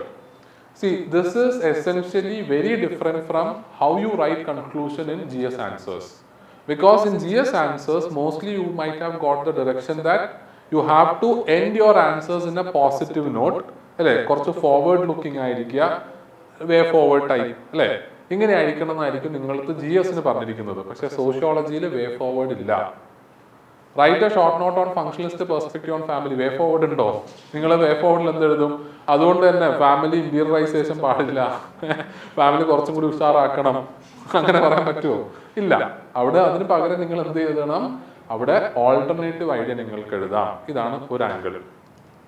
രണ്ടാമത്തെ ഒരു ഓപ്ഷൻ, ഈ ഒരു വിഷയത്തെ കുറിച്ച് ഇതിനെക്കുറിച്ചൊരു ഒരു ഡിഫറെന്റ് വ്യൂ പോയിന്റ് പറഞ്ഞിരിക്കുന്ന ഏതെങ്കിലും തിങ്കറിന്റെ ഐഡിയ നിങ്ങൾക്ക് ആഡ് ചെയ്യാം. ഓക്കെ, ഇതിനെക്കുറിച്ചൊരു ഡിഫറെന്റ് വ്യൂ പോയിന്റ് പറഞ്ഞിരിക്കുന്ന തിങ്കറിന്റെ ഐഡിയ നിങ്ങൾക്ക് ആഡ് ചെയ്യാം. ഇൻ ദ സെൻസ് ഇപ്പൊ നമ്മൾ എക്സ്പ്ലെയിൻ ചെയ്യുന്ന ഈ ഒരു topic, say for example critical views on family അല്ലെ, ഈ ക്രിട്ടിക്കൽ വ്യൂസ് ഓൺ ഫാമിലിനെ കുറിച്ച് ചോദിക്കുമ്പോൾ നമ്മളെ ബോഡിയിൽ നമ്മൾ എന്ത് ചെയ്യുന്നു, എഡ്മണ്ട് ലീച്ചിനെ കുറിച്ചും ആർഡി ലാങ്ങിനെ കുറിച്ചും ഡേവിഡ് കൂപ്പറിനെ കുറിച്ചിട്ടൊക്കെ എഴുതി കൺക്ലൂഡ് ചെയ്യുന്ന സമയത്ത് നമുക്ക് എന്ത് വേണമെങ്കിൽ പറയാം, ഇവൺ ദോ ക്രിട്ടിക്കൽ പെർസ്പെക്റ്റീവ് ഇങ്ങനെ പറയുന്നുണ്ടെങ്കിലും നമ്മളുടെ വോഗൽ ആൻഡ് ബെൽ കുറച്ചും കൂടി ഒരു ബാലൻസ്ഡ് വ്യൂ ഓൺ ഫാമിലി പറഞ്ഞിട്ടുണ്ട്. Where they mention that family can be dysfunctional for the children but it is functional for the entire society. ഇതൊരു ഡിഫറെന്റ് വ്യൂ അല്ലേ?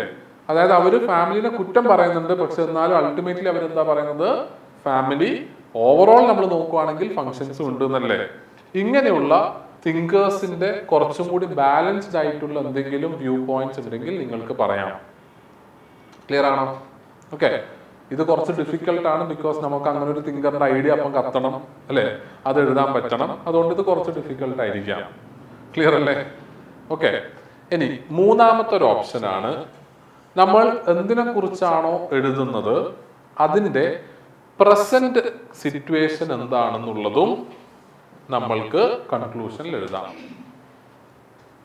ഓക്കെ, ഇത് നമ്മൾ ഫാമിലിനെ കുറിച്ചിട്ടൊക്കെ ഡീൽ ചെയ്യുമ്പം ചില സ്ഥലങ്ങളിൽ നമുക്ക് ഉപയോഗിക്കാൻ പറ്റുന്ന ഒരു സംഭവമാണ്. ഇൻ ദ സെൻസ് ഇപ്പൊ നിങ്ങളടുത്ത് ഡിസ്ഫങ്ഷൻസ് ഓഫ് ഫാമിലിനെ കുറിച്ച് ചോദിക്കുമ്പോൾ നിങ്ങൾക്ക് പറയാം,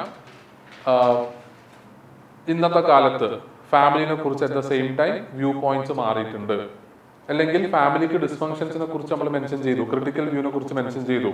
when you are writing the conclusion maybe you can say that our in present society family എന്ന് പറയുന്ന കോൺസെപ്റ്റ് എന്താണ്, മാറിക്കൊണ്ടിരിക്കുകയാണ് അല്ലെ. ഇന്ന് ഫാമിലിക്ക് പകരം പുതിയ ഫോംസ് ഓഫ് റിലേഷൻഷിപ്സ് സൊസൈറ്റിയിൽ വരുന്നു, വിച്ച് ക്യാൻ ഇഫക്റ്റീവ്ലി എന്താണ്, ഈ പറഞ്ഞ ഫാമിലിയുടെ ഡിസ്ഫങ്ഷൻസിന് ഒഴിവാക്കാൻ പറ്റുന്ന രീതിയിലുള്ള പുതിയ ഫോംസ് ഓഫ് റിലേഷൻഷിപ്സും പുതിയ ഫോംസ് ഓഫ് ഫാമിലിയും വരുന്നു. അതെന്താണ്, പ്രസന്റ് കോൺസെപ്റ്റ് അല്ലേ.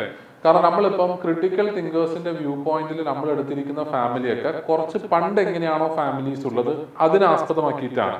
ഇന്നത്തെ കാലത്തെ ഫാമിലീസിൽ ഇതിലൊക്കെ ഒരുപാട് മാറ്റം വന്നിട്ടില്ലേ ഇല്ലേ? ഇന്നത്തെ ഫാമിലി നിങ്ങൾ നോക്കുക, ഹസ്ബൻഡും വൈഫും എന്ത് ചെയ്യുന്നുണ്ട്, വർക്ക് ചെയ്യുന്നു അല്ലെ. സ്ട്രെസ്സും സ്ട്രെയിനും ഉണ്ടോ എന്ന് ചോദിച്ചാൽ ഉണ്ട്, പക്ഷെ അതിന്റെ കൂടെ തന്നെ അവർക്ക് കുറച്ചും കൂടി റിലാക്സ് ചെയ്യാനുള്ള വേരിയസ് ഓപ്പർച്യൂണിറ്റീസ് ഇന്നത്തെ സൊസൈറ്റിയിൽ ഇല്ലേ. ഇനി മാരേജിലൂടെ മാത്രമാണോ ഒരു എന്താ പറയണ്ടേ കപ്പിളുടെ റിലേഷൻഷിപ്പ് ഉള്ളത്? അല്ല, ലിവ് ഇൻ റിലേഷൻഷിപ്പ് പോലുള്ള പുതിയ ഇൻസ്റ്റിറ്റ്യൂഷൻസ് ഉണ്ട്. അവിടെ എന്താണ്, ഒരുപാടധികം ബേർഡൻസ് ഉണ്ടോ? ഇല്ല. റെസ്പോൺസിബിലിറ്റീസ് ഉണ്ടോ? ഇല്ല. അപ്പൊ അതൊക്കെ അതിന് ഓൾട്ടർനേറ്റീവ് അല്ലേ. അപ്പൊ ഇങ്ങനെയുള്ള പ്രസന്റ് ആയിട്ട് ആ ഇൻസ്റ്റിറ്റ്യൂഷനിലുള്ള കാര്യങ്ങളെയും നിങ്ങൾക്ക് എന്തായിട്ട് എഴുതാം, കൺക്ലൂഷൻ ആയിട്ട് എഴുതാം. പക്ഷെ ശ്രദ്ധിക്കേണ്ട ഒരു കാര്യം, നിങ്ങൾ എഴുതിയ ബോഡിയുടെ ഒരു തുടർച്ചയായിരിക്കണം നിങ്ങളുടെ കൺക്ലൂഷൻ. ബോഡിയിൽ എന്തൊക്കെ എഴുതിയിട്ട് നിങ്ങൾക്ക് പെട്ടെന്ന് ഓർമ്മ വന്ന പ്രസന്റ് സിറ്റുവേഷൻ എഴുതി ഇത് തമ്മിലൊരു ബന്ധമില്ലാതെ ആവാൻ പാടില്ല. ഐഡിയ മനസ്സിലായല്ലോ? അതുകൊണ്ട് ഏറ്റവും സേഫ് ഓപ്ഷൻ എന്താണ്, അതാണ്. ഓക്കെ, ഇതാകുമ്പോൾ നിങ്ങൾ അങ്ങനെ ഡീവിയേറ്റ് ചെയ്ത് പോവില്ല. മറ്റേത് ചിലപ്പോൾ നിങ്ങൾ ഒരു ബന്ധമില്ലാത്ത കാര്യങ്ങൾ ചിലപ്പോൾ എന്ത് ചെയ്യാം, എഴുതി കളയാം. പക്ഷെ അത് വിചാരിച്ച് അത് ചെയ്യാതിരിക്കരുത്, നിങ്ങൾ കണക്ട് ചെയ്യാൻ ശ്രമിക്കുക. അതിങ്ങനെ ഒരു ഡിഫറെന്റ് ആയിട്ടുള്ള രീതിയിലുള്ള കൺക്ലൂഷൻ എഴുതാൻ പറ്റുമോ, അതിന് പോസിബിലിറ്റി ഉണ്ടോ എന്നുള്ളത് നിങ്ങൾ ശ്രമിക്കുക. ക്ലിയർ ആണോ? ഇതാണ് ജനറലി ആൻസർ റൈറ്റിംഗിൽ നമ്മൾ പാലിക്കേണ്ട കാര്യങ്ങൾ. സ്ട്രക്ചറലി ഇങ്ങനെയാണ് നമ്മൾ ചെയ്യേണ്ടത്. ഇനി നിങ്ങളുടെ ഫസ്റ്റ് ടെസ്റ്റിന് മുമ്പായിട്ട് ഈ ബോഡിയിലൊക്കെ എഴുതുമ്പോഴും ക്വസ്റ്റ്യന്റെ നേച്ചർ അനുസരിച്ച് എങ്ങനെയൊക്കെയാണ് ക്വസ്റ്റ്യൻ അഡ്രസ് ചെയ്യേണ്ടതെന്നൊക്കെ ഉള്ളതിനെ കുറിച്ച് ഞാൻ ഡീറ്റെയിൽ ആയിട്ട് പറയാം. കാരണം ഓരോ കീവേഡ്സ് വരുന്നതിനനുസരിച്ച് ക്വസ്റ്റ്യൻ അഡ്രസ് ചെയ്യേണ്ട രീതി മാറും. നിങ്ങൾ കണ്ടിട്ടുണ്ടാവും, ചില ക്വസ്റ്റ്യനിൽ ഡിസ്കസ് ഉണ്ടായിരുന്നു, ചില ക്വസ്റ്റ്യനിൽ ക്രിട്ടിക്കലി എക്സാമിനായിരിക്കാം, ചില ക്വസ്റ്റ്യനിൽ അനലൈസ് ആയിരിക്കാം. ഇതിന് ഓരോന്നിനും ഓരോ അർത്ഥമുണ്ട്. UPSC വളരെ റാൻഡം ആയിട്ട് അവരുടെ വായിൽ തോന്നുന്ന വാക്ക് എഴുതി വെക്കുന്നതല്ല. ഇതിന് ഓരോന്നിനും വളരെ സ്പെസിഫിക് ആയിട്ട് എങ്ങനെ അഡ്രസ് ചെയ്യണം എന്നുള്ളതിന്റെ ഒരു കാര്യമുണ്ട്. So that will discuss before our answer writing. Okay, ഈ ചാപ്റ്റർ തീരുമ്പോൾ നിങ്ങൾക്ക് ഒരു ആൻസർ റൈറ്റിംഗ് ഉണ്ടാവും, അതിന് മുമ്പായിട്ട് നമുക്കത് ഡിസ്കസ് ചെയ്യാം. ക്ലിയർ ആണല്ലോ എല്ലാവരും? നാളെ വരുമ്പോൾ ഇത് എഴുതിയിട്ട് വരുമോ? ഓക്കെ ആണോ എല്ലാവർക്കും? സെറ്റാണോ? ഓക്കെ, നിങ്ങൾ കുറച്ച് ടൈം എടുത്താലും കുഴപ്പമില്ല, എഴുതുക. ഓക്കെ, അങ്ങനെ ടൈമിന്റെ ലിമിറ്റേഷൻ ഒന്നും ഇപ്പോഴേ വെക്കരുത്, അതിന്റെ ആവശ്യമില്ല. ഓക്കെ, ഇപ്പോഴത്തെ നമ്മളുടെ ഫോക്കസ് എന്തിലായിരിക്കണം, നല്ല രീതിയിൽ എഴുതാം, കണ്ടന്റ് പ്രോപ്പറാക്കി എഴുതാൻ നോക്കുക. ഇനി വേറൊരു കാര്യം കൂടി ഞാൻ പറയാം. നിങ്ങൾ പഠിച്ചു, ഓക്കെ, എന്നിട്ട് എഴുതാൻ വേണ്ടി ഇരുന്നു, പക്ഷെ എഴുതാൻ നോക്കുമ്പോൾ പെട്ടെന്ന് റിക്കലക്ട് ചെയ്യാൻ പറ്റുന്നില്ല, അപ്പം നിങ്ങൾക്ക് വേണമെന്നുണ്ടെങ്കിൽ എന്ത് ചെയ്യാം, ഒന്നും കൂടി ഒന്ന് വായിച്ച് വീണ്ടും എഴുതാൻ നോക്കാം. ഓക്കെ. പിന്നെ ഞാൻ പറഞ്ഞ ഒരു കാര്യം നിങ്ങൾ ഓർത്ത് വെക്കുക, സ്കൂളിലും കോളേജിലും പഠിക്കുന്ന പോലെ പഠിക്കരുത്. അങ്ങനെ പഠിച്ചു കഴിഞ്ഞാൽ നിങ്ങൾക്ക് വളരെ ബുദ്ധിമുട്ടാവും കാര്യങ്ങൾ. ഇതെന്താണെന്നുള്ളത് മനസ്സ് തുറന്ന് മനസ്സിലാക്കുക. ഓക്കെ. എന്നിട്ട് ഇപ്പുറം വന്ന് മനസ്സ് തുറന്ന് എഴുതുക. നമ്മൾ യൂഷ്വലി ചെയ്യുന്ന ഒരു കാര്യം എന്താണെന്നറിയോ, ഞാൻ ഇന്നലെ പറഞ്ഞില്ലേ, നമ്മൾ പഠിച്ചത് എന്താണ് അല്ലേ, നമ്മൾ എങ്ങനെയാണ് അത് പഠിച്ചത്. നമ്മളെ പഠിക്കൽ എന്ന് പറയുന്നത് എന്താണ്? ബൈഹാർട്ടിങ് ആണ് അല്ലേ. നമ്മൾ അവിടെ പോയി എന്താണോ ബൈഹാർട്ട് ചെയ്തത് അതുപോലെ ഇപ്പുറം വന്ന് എഴുതാൻ ശ്രമിക്കുകയാണ്. അങ്ങനെ ചെയ്യരുത്. നിങ്ങളത് മൊത്തം മനസ്സിലാക്കുക. എന്നിട്ട് ഈ ക്വസ്റ്റ്യനിൽ നമ്മൾ പഠിച്ചിരിക്കുന്ന കാര്യത്തിൽ റെലവെന്റ് ആയിട്ടുള്ള പാർട്ട് എഴുതുക. കാരണം ഇതൊരു 10 മാർക്കർ ക്വസ്റ്റ്യൻ ആണ്, അതും കൂടി ഒന്ന് നോട്ട് ചെയ്ത് വെക്കണം. 10 മാർക്കർ ആണ്. 10 മാർക്കർ എന്ന് പറയുമ്പോൾ നിങ്ങൾക്ക് എങ്ങനെ എഴുതാൻ പറ്റുക, 150 വേർഡ്സ് ആണ്. പക്ഷേ നമ്മൾ യൂഷ്വലി വേർഡ്സിനേക്കാളും കൂടുതൽ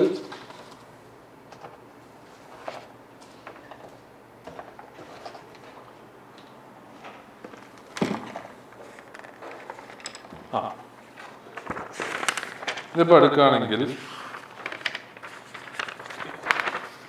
ഈ 2 പേജ് ആണ് നമുക്ക് എഴുതാൻ പറ്റുന്നത്. ഈ ഒരു പേജും ഈ ഒരു പേജ്. ഇത്രയാണ് UPSC 10 മാർക്കർ ക്വസ്റ്റ്യൻ അലക്കേറ്റ് ചെയ്യുന്ന സ്പേസ്. 20 മാർക്കർ ആകുമ്പോൾ ഒരു പേജും കൂടി ഉണ്ടാവും, 3 പേജ് ആയിരിക്കും.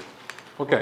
നിങ്ങൾ തൽക്കാലം പേജിന്റെ ഒരു ലിമിറ്റ് നോക്കിയാൽ, നിങ്ങളെ എഴുത്ത് വളരെ ചെറുതാണെങ്കിൽ, പിന്നെ ഒരു കാര്യം കൂടി, ഈ പേജിന്റെ ലിമിറ്റ് എന്ന് വെച്ചിട്ട് നിങ്ങളുടെ എഴുത്ത് ചെറുതാണ്, നിങ്ങൾ ഇത് മൊത്തം നിറക്കാനൊന്നും നിൽക്കേണ്ട ആവശ്യമില്ല. നിങ്ങൾ എവിടെയാണോ കണ്ടന്റ് എഴുതി തീരുന്നത് അവിടെ നിർത്തുക. അത് 1.5 പേജ് ആണെങ്കിലും UPSC അങ്ങനെ പണ്ട് കോളേജിലൊക്കെ കറക്റ്റ് ചെയ്യുന്ന പോലെ തൂക്കി നോക്കിയിട്ടൊന്നും കറക്റ്റ് ചെയ്യില്ല, വായിച്ചു നോക്കിയിട്ടേ കറക്റ്റ് ചെയ്യുള്ളൂ. അപ്പൊ അതുകൊണ്ട് 1.5 പേജ് ആണെങ്കിൽ 1.5 പേജ്, നിങ്ങൾ എവിടെയാണോ കണ്ടന്റ് എഴുതി തീരുന്നത് അത് നോക്കുക. ചില ആൾക്കാർക്ക് അക്ഷരം വലുതാവുമ്പോൾ ഇത് ഫുള്ള് എഴുതേണ്ടി വരും. ചിലപ്പോൾ ഇതിനേക്കാളും കൂടുതൽ സ്ഥലം വേണമെന്നൊക്കെ ആഗ്രഹിക്കുന്ന ഒരു അവസ്ഥ വരും. അതിന്റെ അർത്ഥം എന്താണ്? നിങ്ങൾ എഴുതുന്നത് വളരെ കൂടുതലാണ്, അല്ലെങ്കിൽ നിങ്ങളുടെ ഹാൻഡ് റൈറ്റിംഗ് വളരെ വലുതാണ്, അതിനൊന്ന് മാറ്റുക എന്നുള്ളതാണ്. ഓക്കെ. എനിവേ നിങ്ങൾ ഫോക്കസ് ചെയ്യേണ്ടത് എന്താണ്? ആ കണ്ടന്റ് എഴുതി തീർന്നത് വരെ. സ്പേസ് 2 പേജാണ്. അപ്പൊ മാക്സിമം നിങ്ങൾക്ക് 2 സൈഡ് എടുക്കാം, 2 പേജ് എടുക്കാം. ക്ലിയർ ആണോ? ഐഡിയ മനസ്സിലായല്ലോ? ഓക്കെ. ഇനി സമയം നോക്കരുത്, നിങ്ങൾ മനസ്സിലാക്കുക. കാര്യങ്ങൾ മനസ്സിലാക്കിയതിന് ശേഷം നിങ്ങൾ എന്താണോ ഞാൻ പഠിച്ചത്, എന്താണോ ബൈഹാർട്ട് ചെയ്തതെന്ന് ചിന്തിക്കാതെ എഴുതാൻ നോക്കുക. നിങ്ങളതായ ലാംഗ്വേജിൽ എഴുതിക്കോ. ഓൺലി കണ്ടീഷൻ കീവേഡ്സ് ഉപയോഗിക്കണം. ക്ലിയർ ആണോ? ഐഡിയ മനസ്സിലായോ? അത്രേ ഉള്ളൂ. നാളത്തേക്ക് വരുമ്പോൾ എഴുതിക്കൊണ്ടിരില്ലേ, നമുക്ക് ഇവിടെ നിർത്താം. ബാക്കി നമുക്ക് നാളെ കണ്ടിന്യൂ ചെയ്യാം. Okay, all right. അപ്പം എല്ലാം പറഞ്ഞതുപോലെ സീ യു ടുമോറോ ഗൈസ്. നാളെ നമുക്ക് ആദ്യം ആ ആൻസർ ഡിസ്കസ് ചെയ്യാം, എന്നിട്ട് ബാക്കി ക്ലാസ്സസിലേക്ക് പോകാം. ഓൺലൈൻ എന്തെങ്കിലും ഡൗട്ട് ഉണ്ടോ ആർക്കെങ്കിലും?